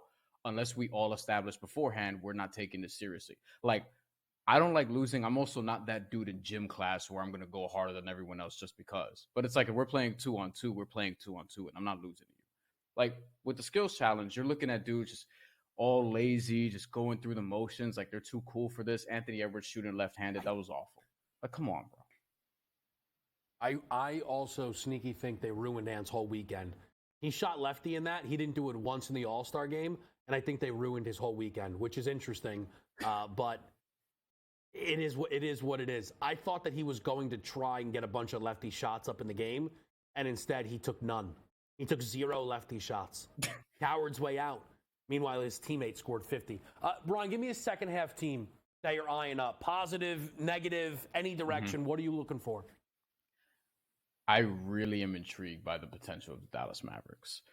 On a serious note, I actually think because the Western Conference is wide open, Kevin, wide open. And Dallas, I don't remember what their price was. It's an outrageous price. Luka for MVP is something that I looked at last week and spoke about it. It's plus 1,100 or so. I think he can make a run at that. Jokic being minus odds for MVP at this point, I don't see the value in that right now or betting that. I think he could win the award, obviously, but it doesn't make a lot of sense. And you have Shai Gilgeous-Alexander, who's like the proverbial favorite right now. Like, adding Daniel Gafford was the most underrated move of the trade deadline. Daniel Gafford is really good for people who haven't seen him. I don't blame you. He's been in Washington. He was probably their best player just from not just a counting stats standpoint, really, but just an impact standpoint. And he showed that in his 3 games in Dallas, who have won 6 straight 3 since integrating him. And, oh, by the way, PJ Washington, who, when his shots fall, like, it'll be a scary sight for opposing teams. PJ Washington also doesn't have to carry the load offensively the way he kind of had to at Charlotte and struggle with that. Much more easier role for them. I am scared to bet on Kyrie Irving, but he hasn't done the Kyrie things this year, so he's been fine. So betting on that, I mean, I think Dallas can make a run in an open Western Conference, and Luka Doncic, as we know, is as talented as anybody in that conference and perhaps in the league. I got to tell you, I'm very happy about that, Brian, because I have a preseason Dallas ticket, and then every time I look at the standings, and I'll do, it's a little mock, like how I see it going, and I keep putting Dallas in the Western Conference Finals. I'm like, am I just trying to root on the ticket? But I see it, man, and they've been, because it's been underrated, to your point, they've been really good when Luka and Kyrie are out there together. I mean, they've been really, really good. I love the look. I absolutely love the look. I wish we had more time. We'll have to do it again. There's going to be games again on Thursday. Brian, I appreciate it. And congrats on that Taporia hit, by the way, over Volk. Plus 400. I was very, very happy about that. But yeah, I think Dallas can make a run. Now they have their center position locked down with Gafford and Derek Lively. So that should be a lot of fun. Awesome. Great stuff as always. Make sure you guys stay locked in on everything Brian Fonseca is doing. Joe Lisi up next.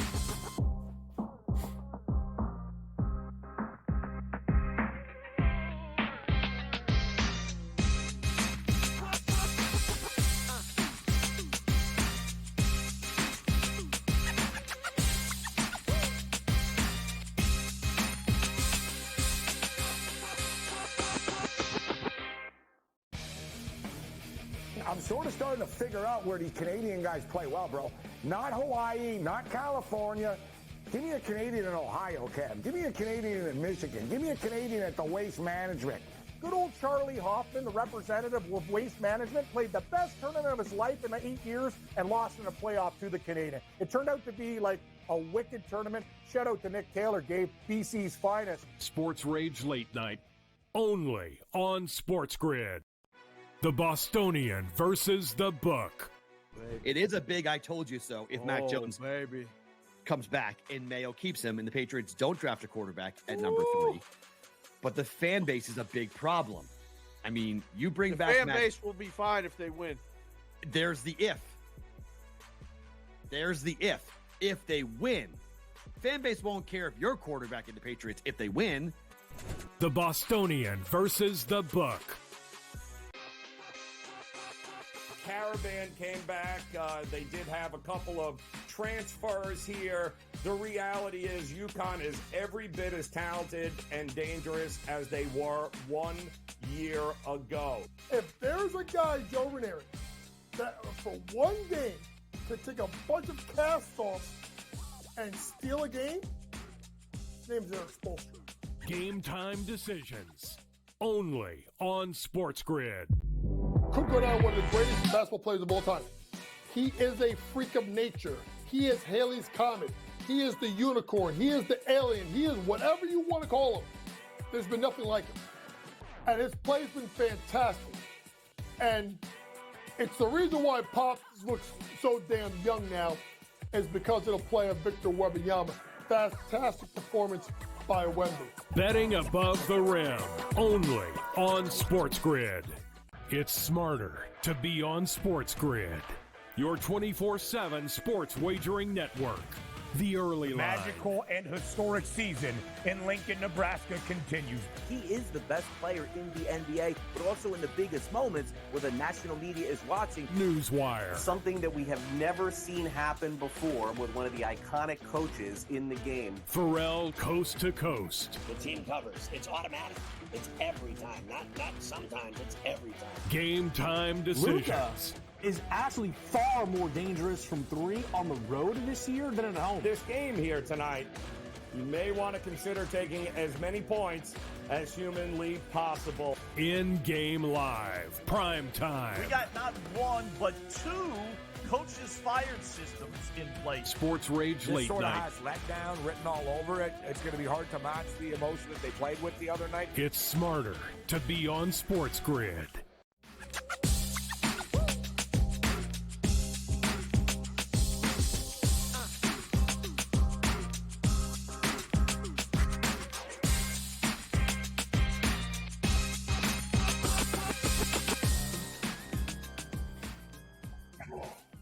Oh, it's been too long.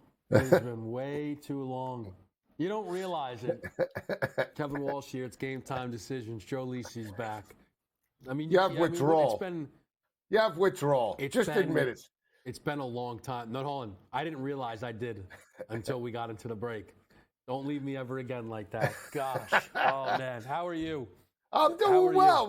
We're hoping on a couple. Let's just catch up. I know. Let's do a couple of catching up on a couple of wheel plays tonight. Under Houston tonight. Houston and Iowa State were going under the 130.5. Okay. That's up from 127.5. Houston, untypical, playing a lot of overs this year. They played an over on Saturday afternoon. I lost that. I'm back on the saddle again today, under 130 and a hook, and I took a shot. I don't like it that much now, but I'm on the Wildcats plus the 8.5. Hang in there.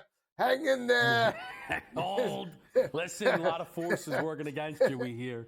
All right, some sizzle plays. Do you want to give us any NBA All-Star Game takes? Did you like the plays that Doc Rivers ran, his first 15, established the tempo?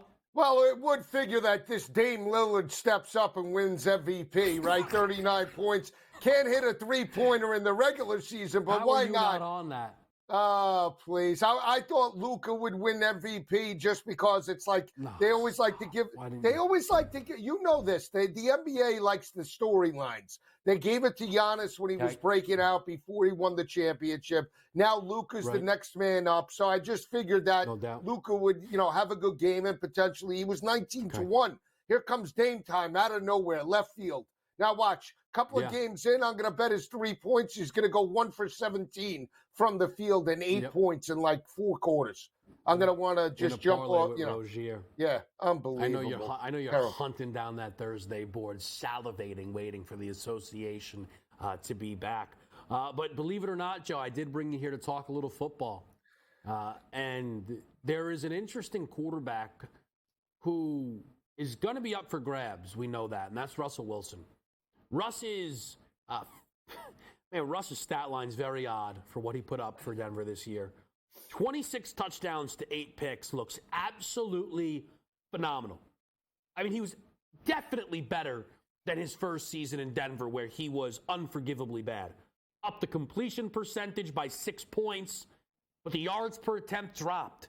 Very conservative. Check down specialist. Just start with this. What do you make of the talent of that Russell Wilson brings to the quarterback position now, wherever he lands this offseason? I think he's slightly above average, Kev, in regards to can he come in and, if called upon, potentially lead like a Gardner Minshew type of run with the right team? I think he can. But asking him to be the guy, asking him to be the face of the franchise, locker room guy, that's the problem for Russell Wilson, and he struggled with Denver. Even though the stats look good, he was never the face of the franchise. And the players in that locker room, offensively and defensively, never bought into Russell Wilson, and that's the problem. So in the right type of scheme, and I'll throw a team out there that you might be on board with, he's already said, previously, years ago, he always wanted to go to New York. I mean, is it any better than Daniel Jones coming off the neck injury? I know Tyrod Taylor's there, but if you get Russell Wilson maybe matched with Brian Dable, maybe, just maybe, you could catch lightning in a bottle. But I wouldn't want him on my team. So I think to look just specifically at the Giants side of it, it feels like they're going to make sure that Daniel Jones gets another crack at it. I'm not sure how fruitful that's going to be, but I as well, if I was Brian Dable, would rather try my hand at Russ Wilson than Daniel Jones. That's just how little I think of Daniel Jones. Overall, what do I think of Russell Wilson? Not a lot. I was excited about what he could be for Denver heading into that first year. I bet them to win the Super Bowl. I am the only person who did that and thinks it was a smart idea. And I'll say why. And then nobody cares. I'm opening 2022 Super Bowl bets, but everything else about that football team kind of worked out. The defense was, for the first half of the year, the very best in the league, right? Skill position players were fine, but he was completely broken. The fact that Sean Payton had this guy for a year, a lot of times, Joe, a coach will step in front of his quarterback and say, no, listen, he's doing this, And Russ has some baseline statistics that I feel Sean Payton could easily prop up and be like, hold on a minute. He had a great season, right?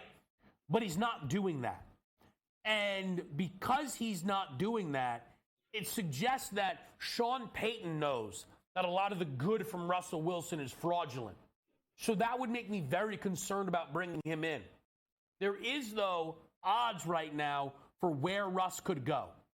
And the favorite, okay, and these odds were from the 13th of February, so less than a week ago, have the Pittsburgh Steelers as the top team, Joe, at plus 100.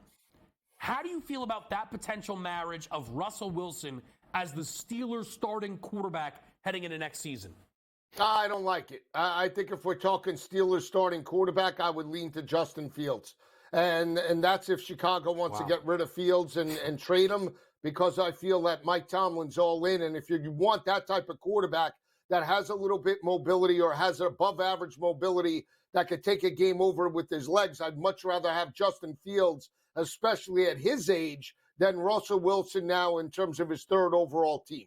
That is the problem that I just have. Fields, to me, would be a better locker room guy. He would look up to Mike Tomlin. The players in that locker room he could build and gel with, younger players on that roster with Kenny Pickett to duel it out. And, you know, if Russ comes into Pittsburgh, he's going to come in just the way he did to Denver. He's going to look to be the savior. I just don't see it. That's a young football team. And are they going to respect Russell Wilson? Absolutely not. So I think it's a bad fit for Pittsburgh. I would look to some of the other veteran teams. Like I said, you know, if Washington didn't have, Kev, the second overall pick, that would be another fit potentially for Russell Wilson. You know, I think, and Washington is on this list at 16-1. The thing with Pittsburgh is because of who Mike Tomlin is, though, Joe. I'll say this. They're 42-1 at the moment to win the AFC, right? Right. In front of them, there are 3-6. There's 12 teams in front of them.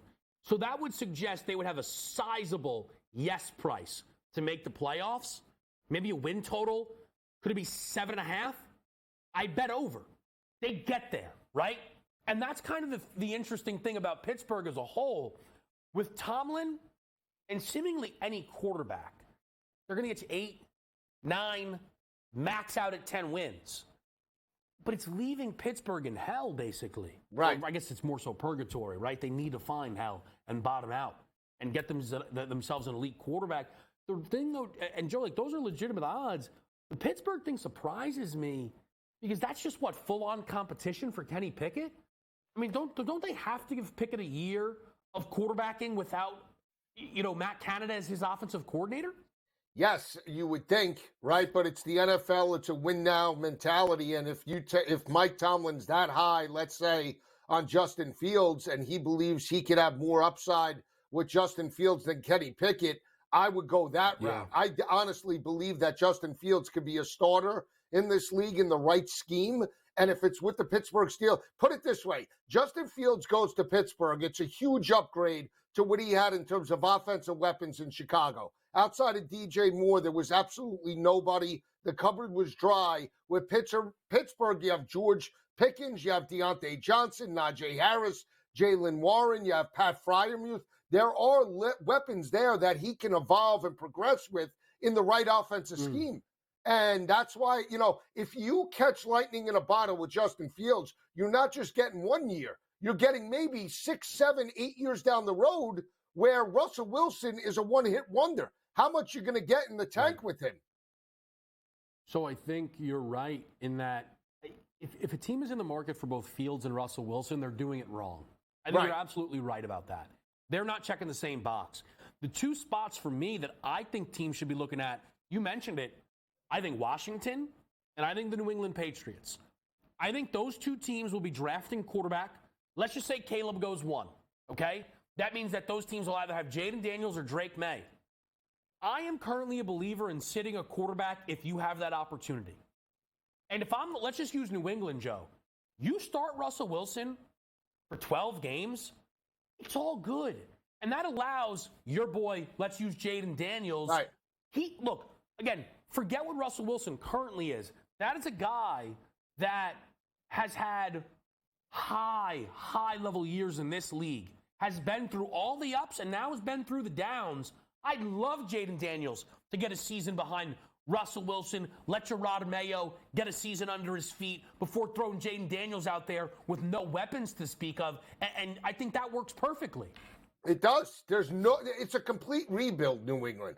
I don't care what anybody says. It is a strip it down and start it back up from scratch with all the offensive weapons. There's no offensive identity. You get Russell Wilson in. You could play him, like you said, 10, 12 games. And then the second half of the season, allow Jaden Daniels to get game experience. What's wrong with that? I think you draft, if you're New England, if they draft any defensive player in this draft, they're doing it all wrong. They need major offensive weapons, and they need to develop those weapons this year. I think it's a great point. It might sound extreme, but explode on the offensive side, take a year off of being a great defense. Joe, appreciate it as always. We will do it again soon. Can't wait, brother. Love the show. My man, Joe Lisi there, as always. Feels wrong that I'm not saying catch us on Pro Football Today or College Football Today this weekend. Can we just do a pop-up episode, baby? We'll see. Dave Sharapan's in the mix next.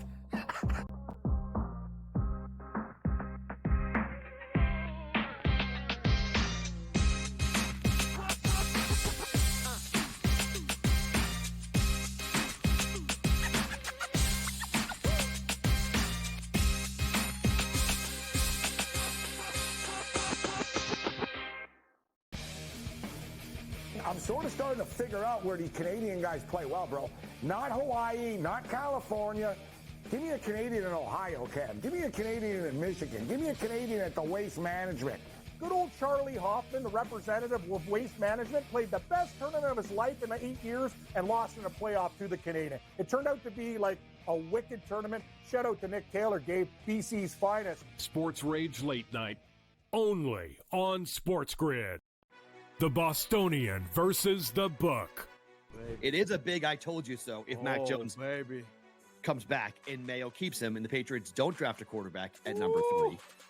But the fan base is a big problem. I mean, you bring back fan base will be fine if they win. There's the if.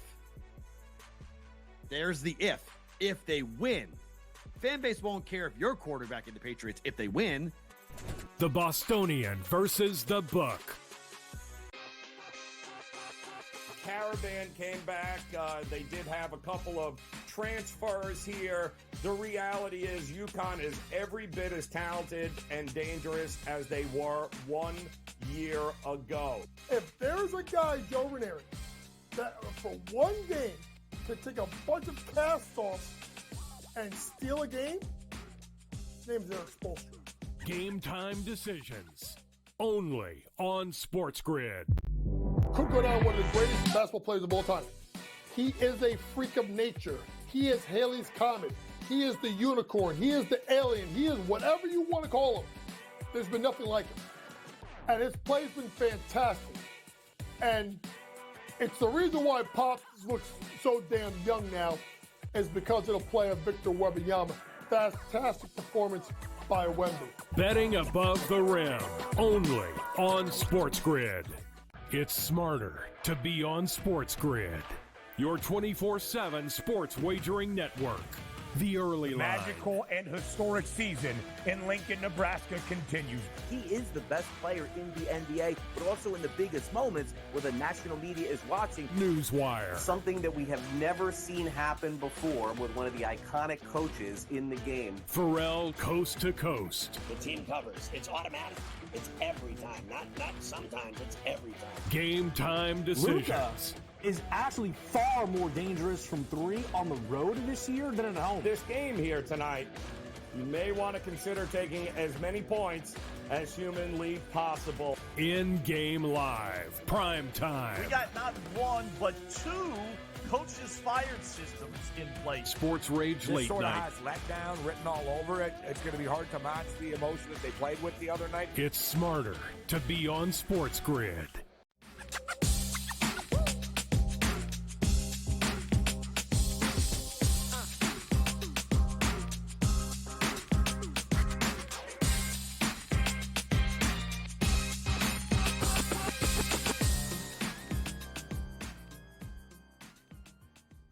All right, here we go. Game Time Decisions continues on a Monday night. Kevin Walsh alongside now Dave Sharapan, the consig. Dave, no hat. It's got to be brought up. I'd be doing a bad job if I didn't bring it up. Got Coach on next hour on In-Game Live. Okay. And, he gets very excited when I don't wear a hat. And he's coming on. We're going to talk basketball, me, him, Ranieri, and search for this second best team in the East. So cleaned it up, nice, tight. It's real. It's really looks close. good. Yeah, looks good. So we're ready to go. I got one ready though, just in case you come up with the right answer here for who the second best team in the East is. I'm ready to go. We could have some interesting conversations, but I'm going to need you to explain something to me, okay? Please. Now, I know how a conversation between you and I would go if we debate how last night's game was. Okay? Oh. That's irrelevant. That's irrelevant, Dave. I need you to explain to me. You keep your ear to the ground. I was tweeting, looking for answers. Nobody could give them to me. Explain to me why clearly avalanches of sharp money came in on the under in the NBA All-Star game yesterday. Please tell me why that happened. Well, because they put the number really high. What's the highest starting number ever, right? So word got out that play was the under. But they didn't tell anybody that played the game. That was a big mistake. That was a nice win for the books. They got everybody. Yeah. Okay, I got to tell you something, man.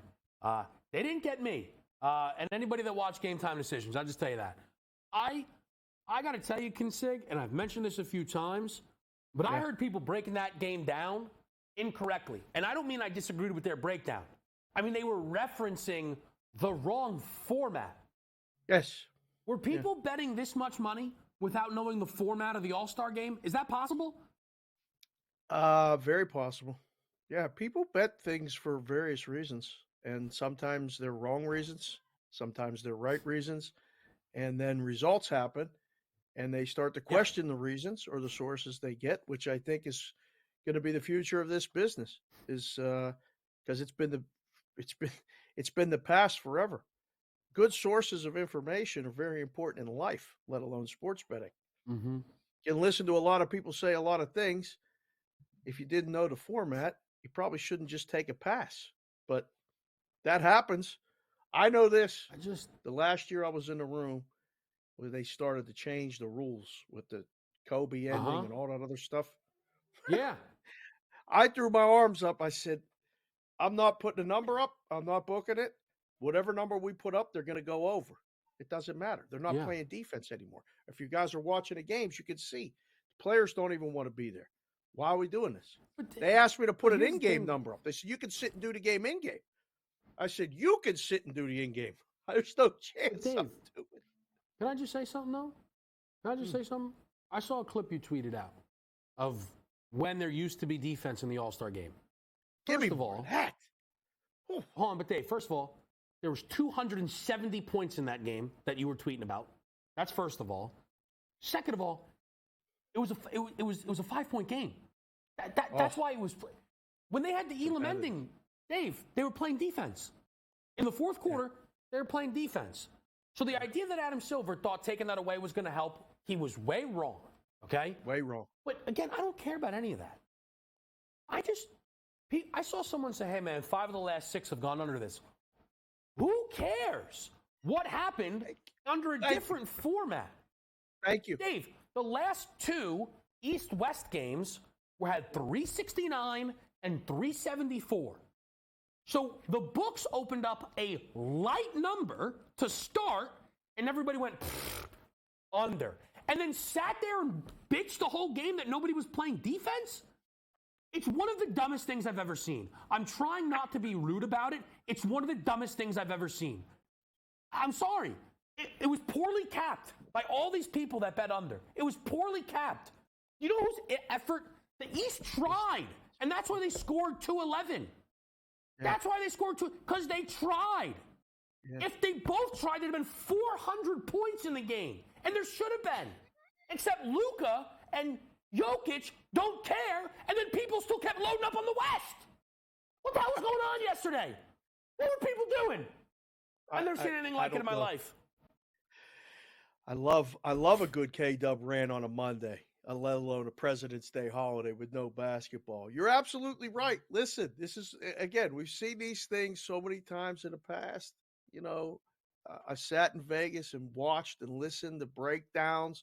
I've had super experts come up to the counter and ask the limit to play on a game and tell me why. They know everything. K-Dub, this is the time. Football season's over. I heard you talking about it with Lacey. It's good to talk about football season. There's no more pro football today. There's no more college football today. So this is when they all come out, Kevin, for an all-star game. Like, really? Okay. Good luck with that. Now we gotta look forward to the futures and who's coming up. What do you do with the format of the game? We're talking about not playing the game.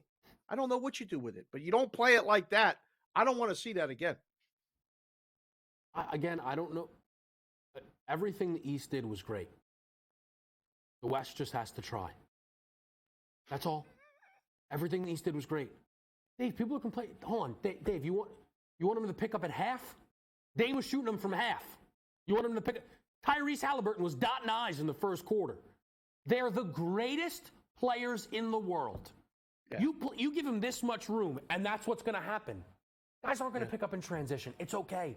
They shot 93s. They made 40% of them. That's what happens. It's what happens. Somebody tell Luka to try, okay?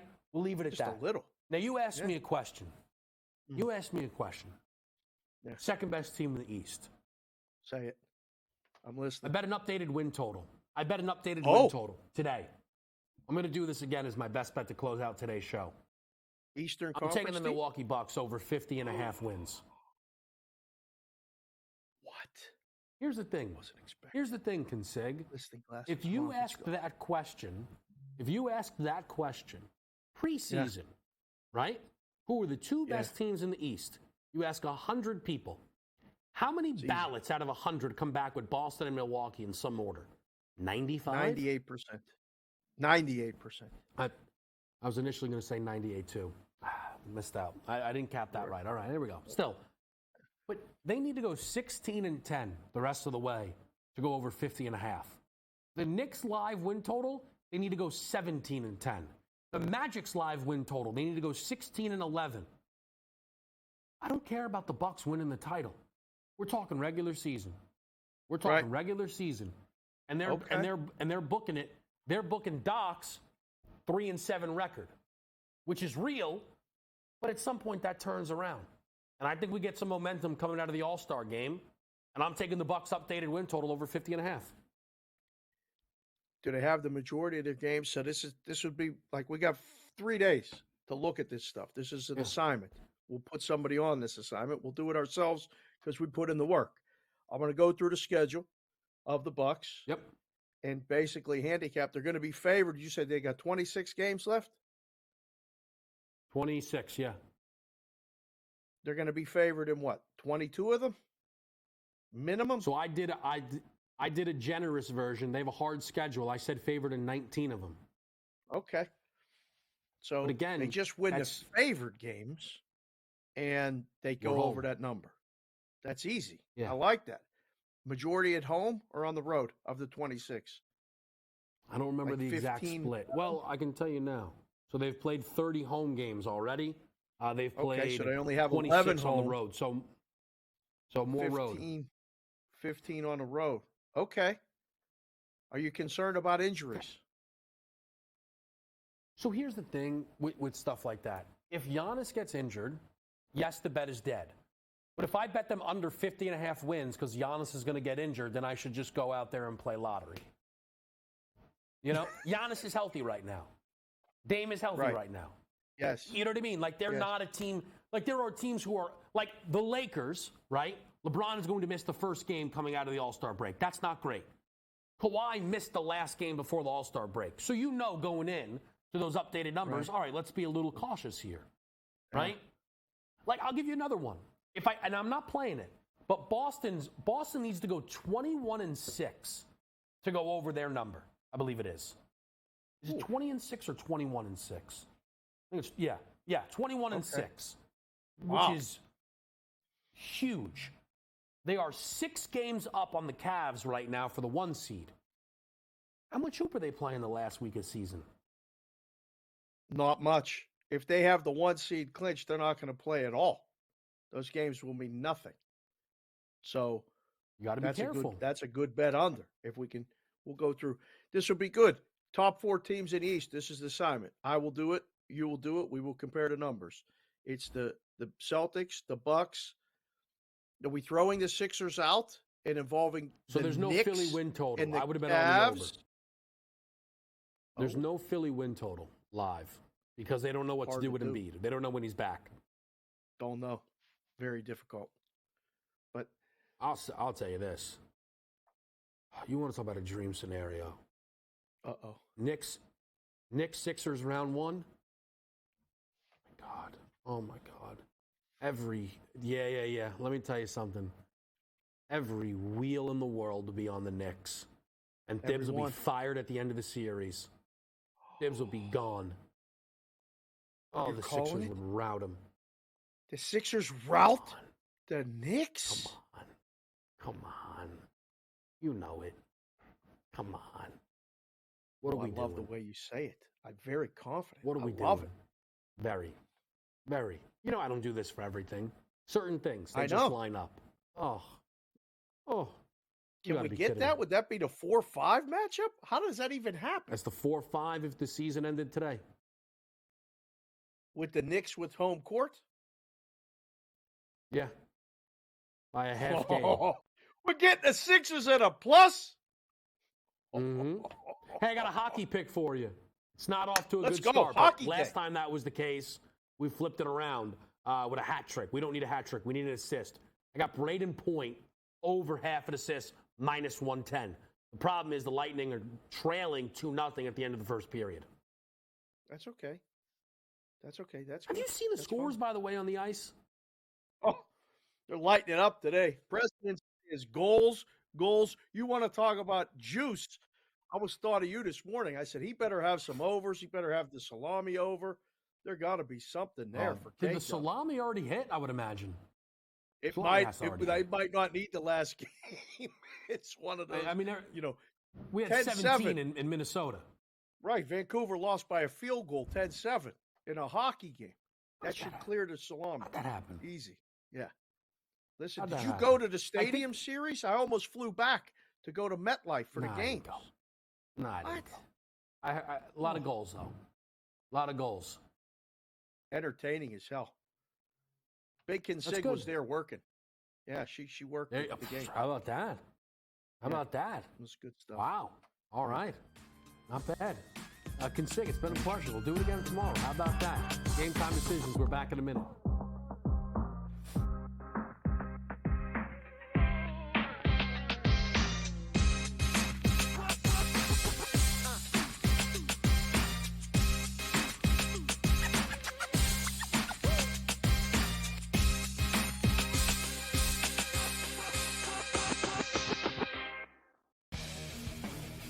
I'm sort of starting to figure out where these Canadian guys play well, bro.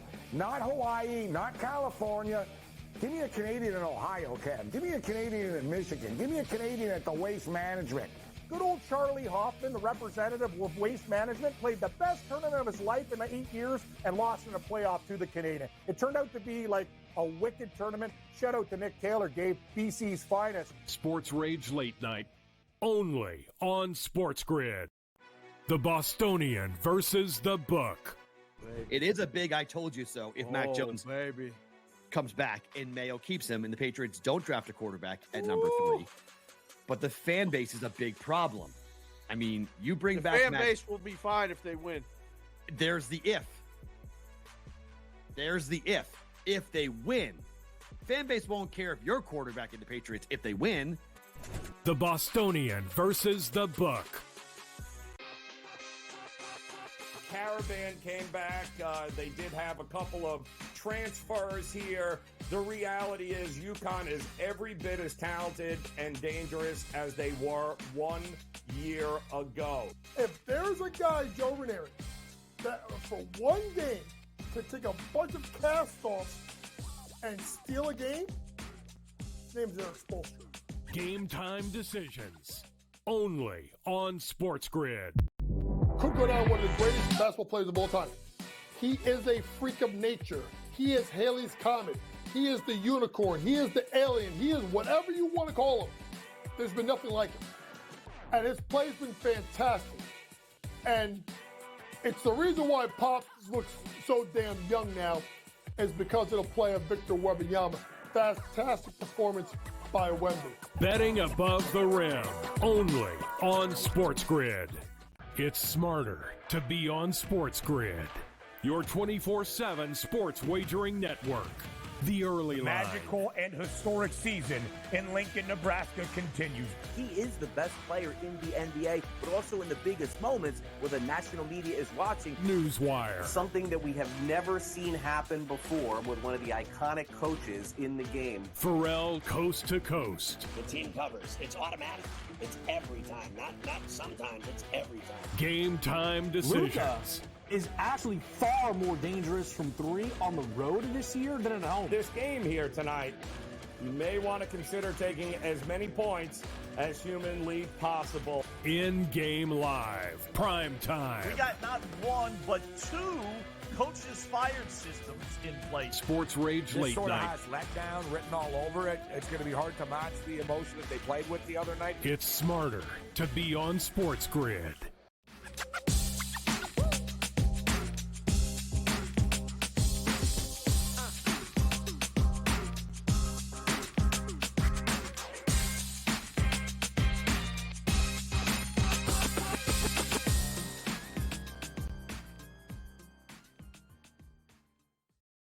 All right, let's close it out here. Game time decisions. Coming up next on SportsGrid will be in game live. You just saw Dave Sharapan. It'll be him and Joe Ranieri. Coach James Young will join them for the opening hour as they follow this live college board.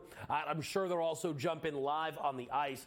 Dave mentioned it. There's been a ton of goals scored. So far, none from the Lightning. We're rooting on our Braden Point over half an assist prop. Later on tonight, we're going to root in the Houston-Iowa State game with a prop on Keyshawn Gilbert over 11.5 points, averaging 16.5 over his last 9 games.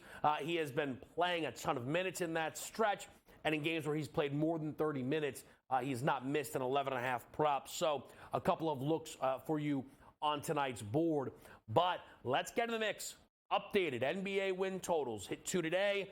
Maybe some more tomorrow as we wait for the NBA to get back in the mix here on Thursday. Give me the Milwaukee Bucks over 50.5 wins. Milwaukee will need to go 16-10 to get over this total. I understand their schedule is hard relative to the rest of the league, but the Milwaukee Bucks are still, to me, one of the best teams in basketball. The disappointment is all relative. They're 35-21. They have one of the 5 best records in the association. And Doc Rivers has struggled, no doubt, since taking over.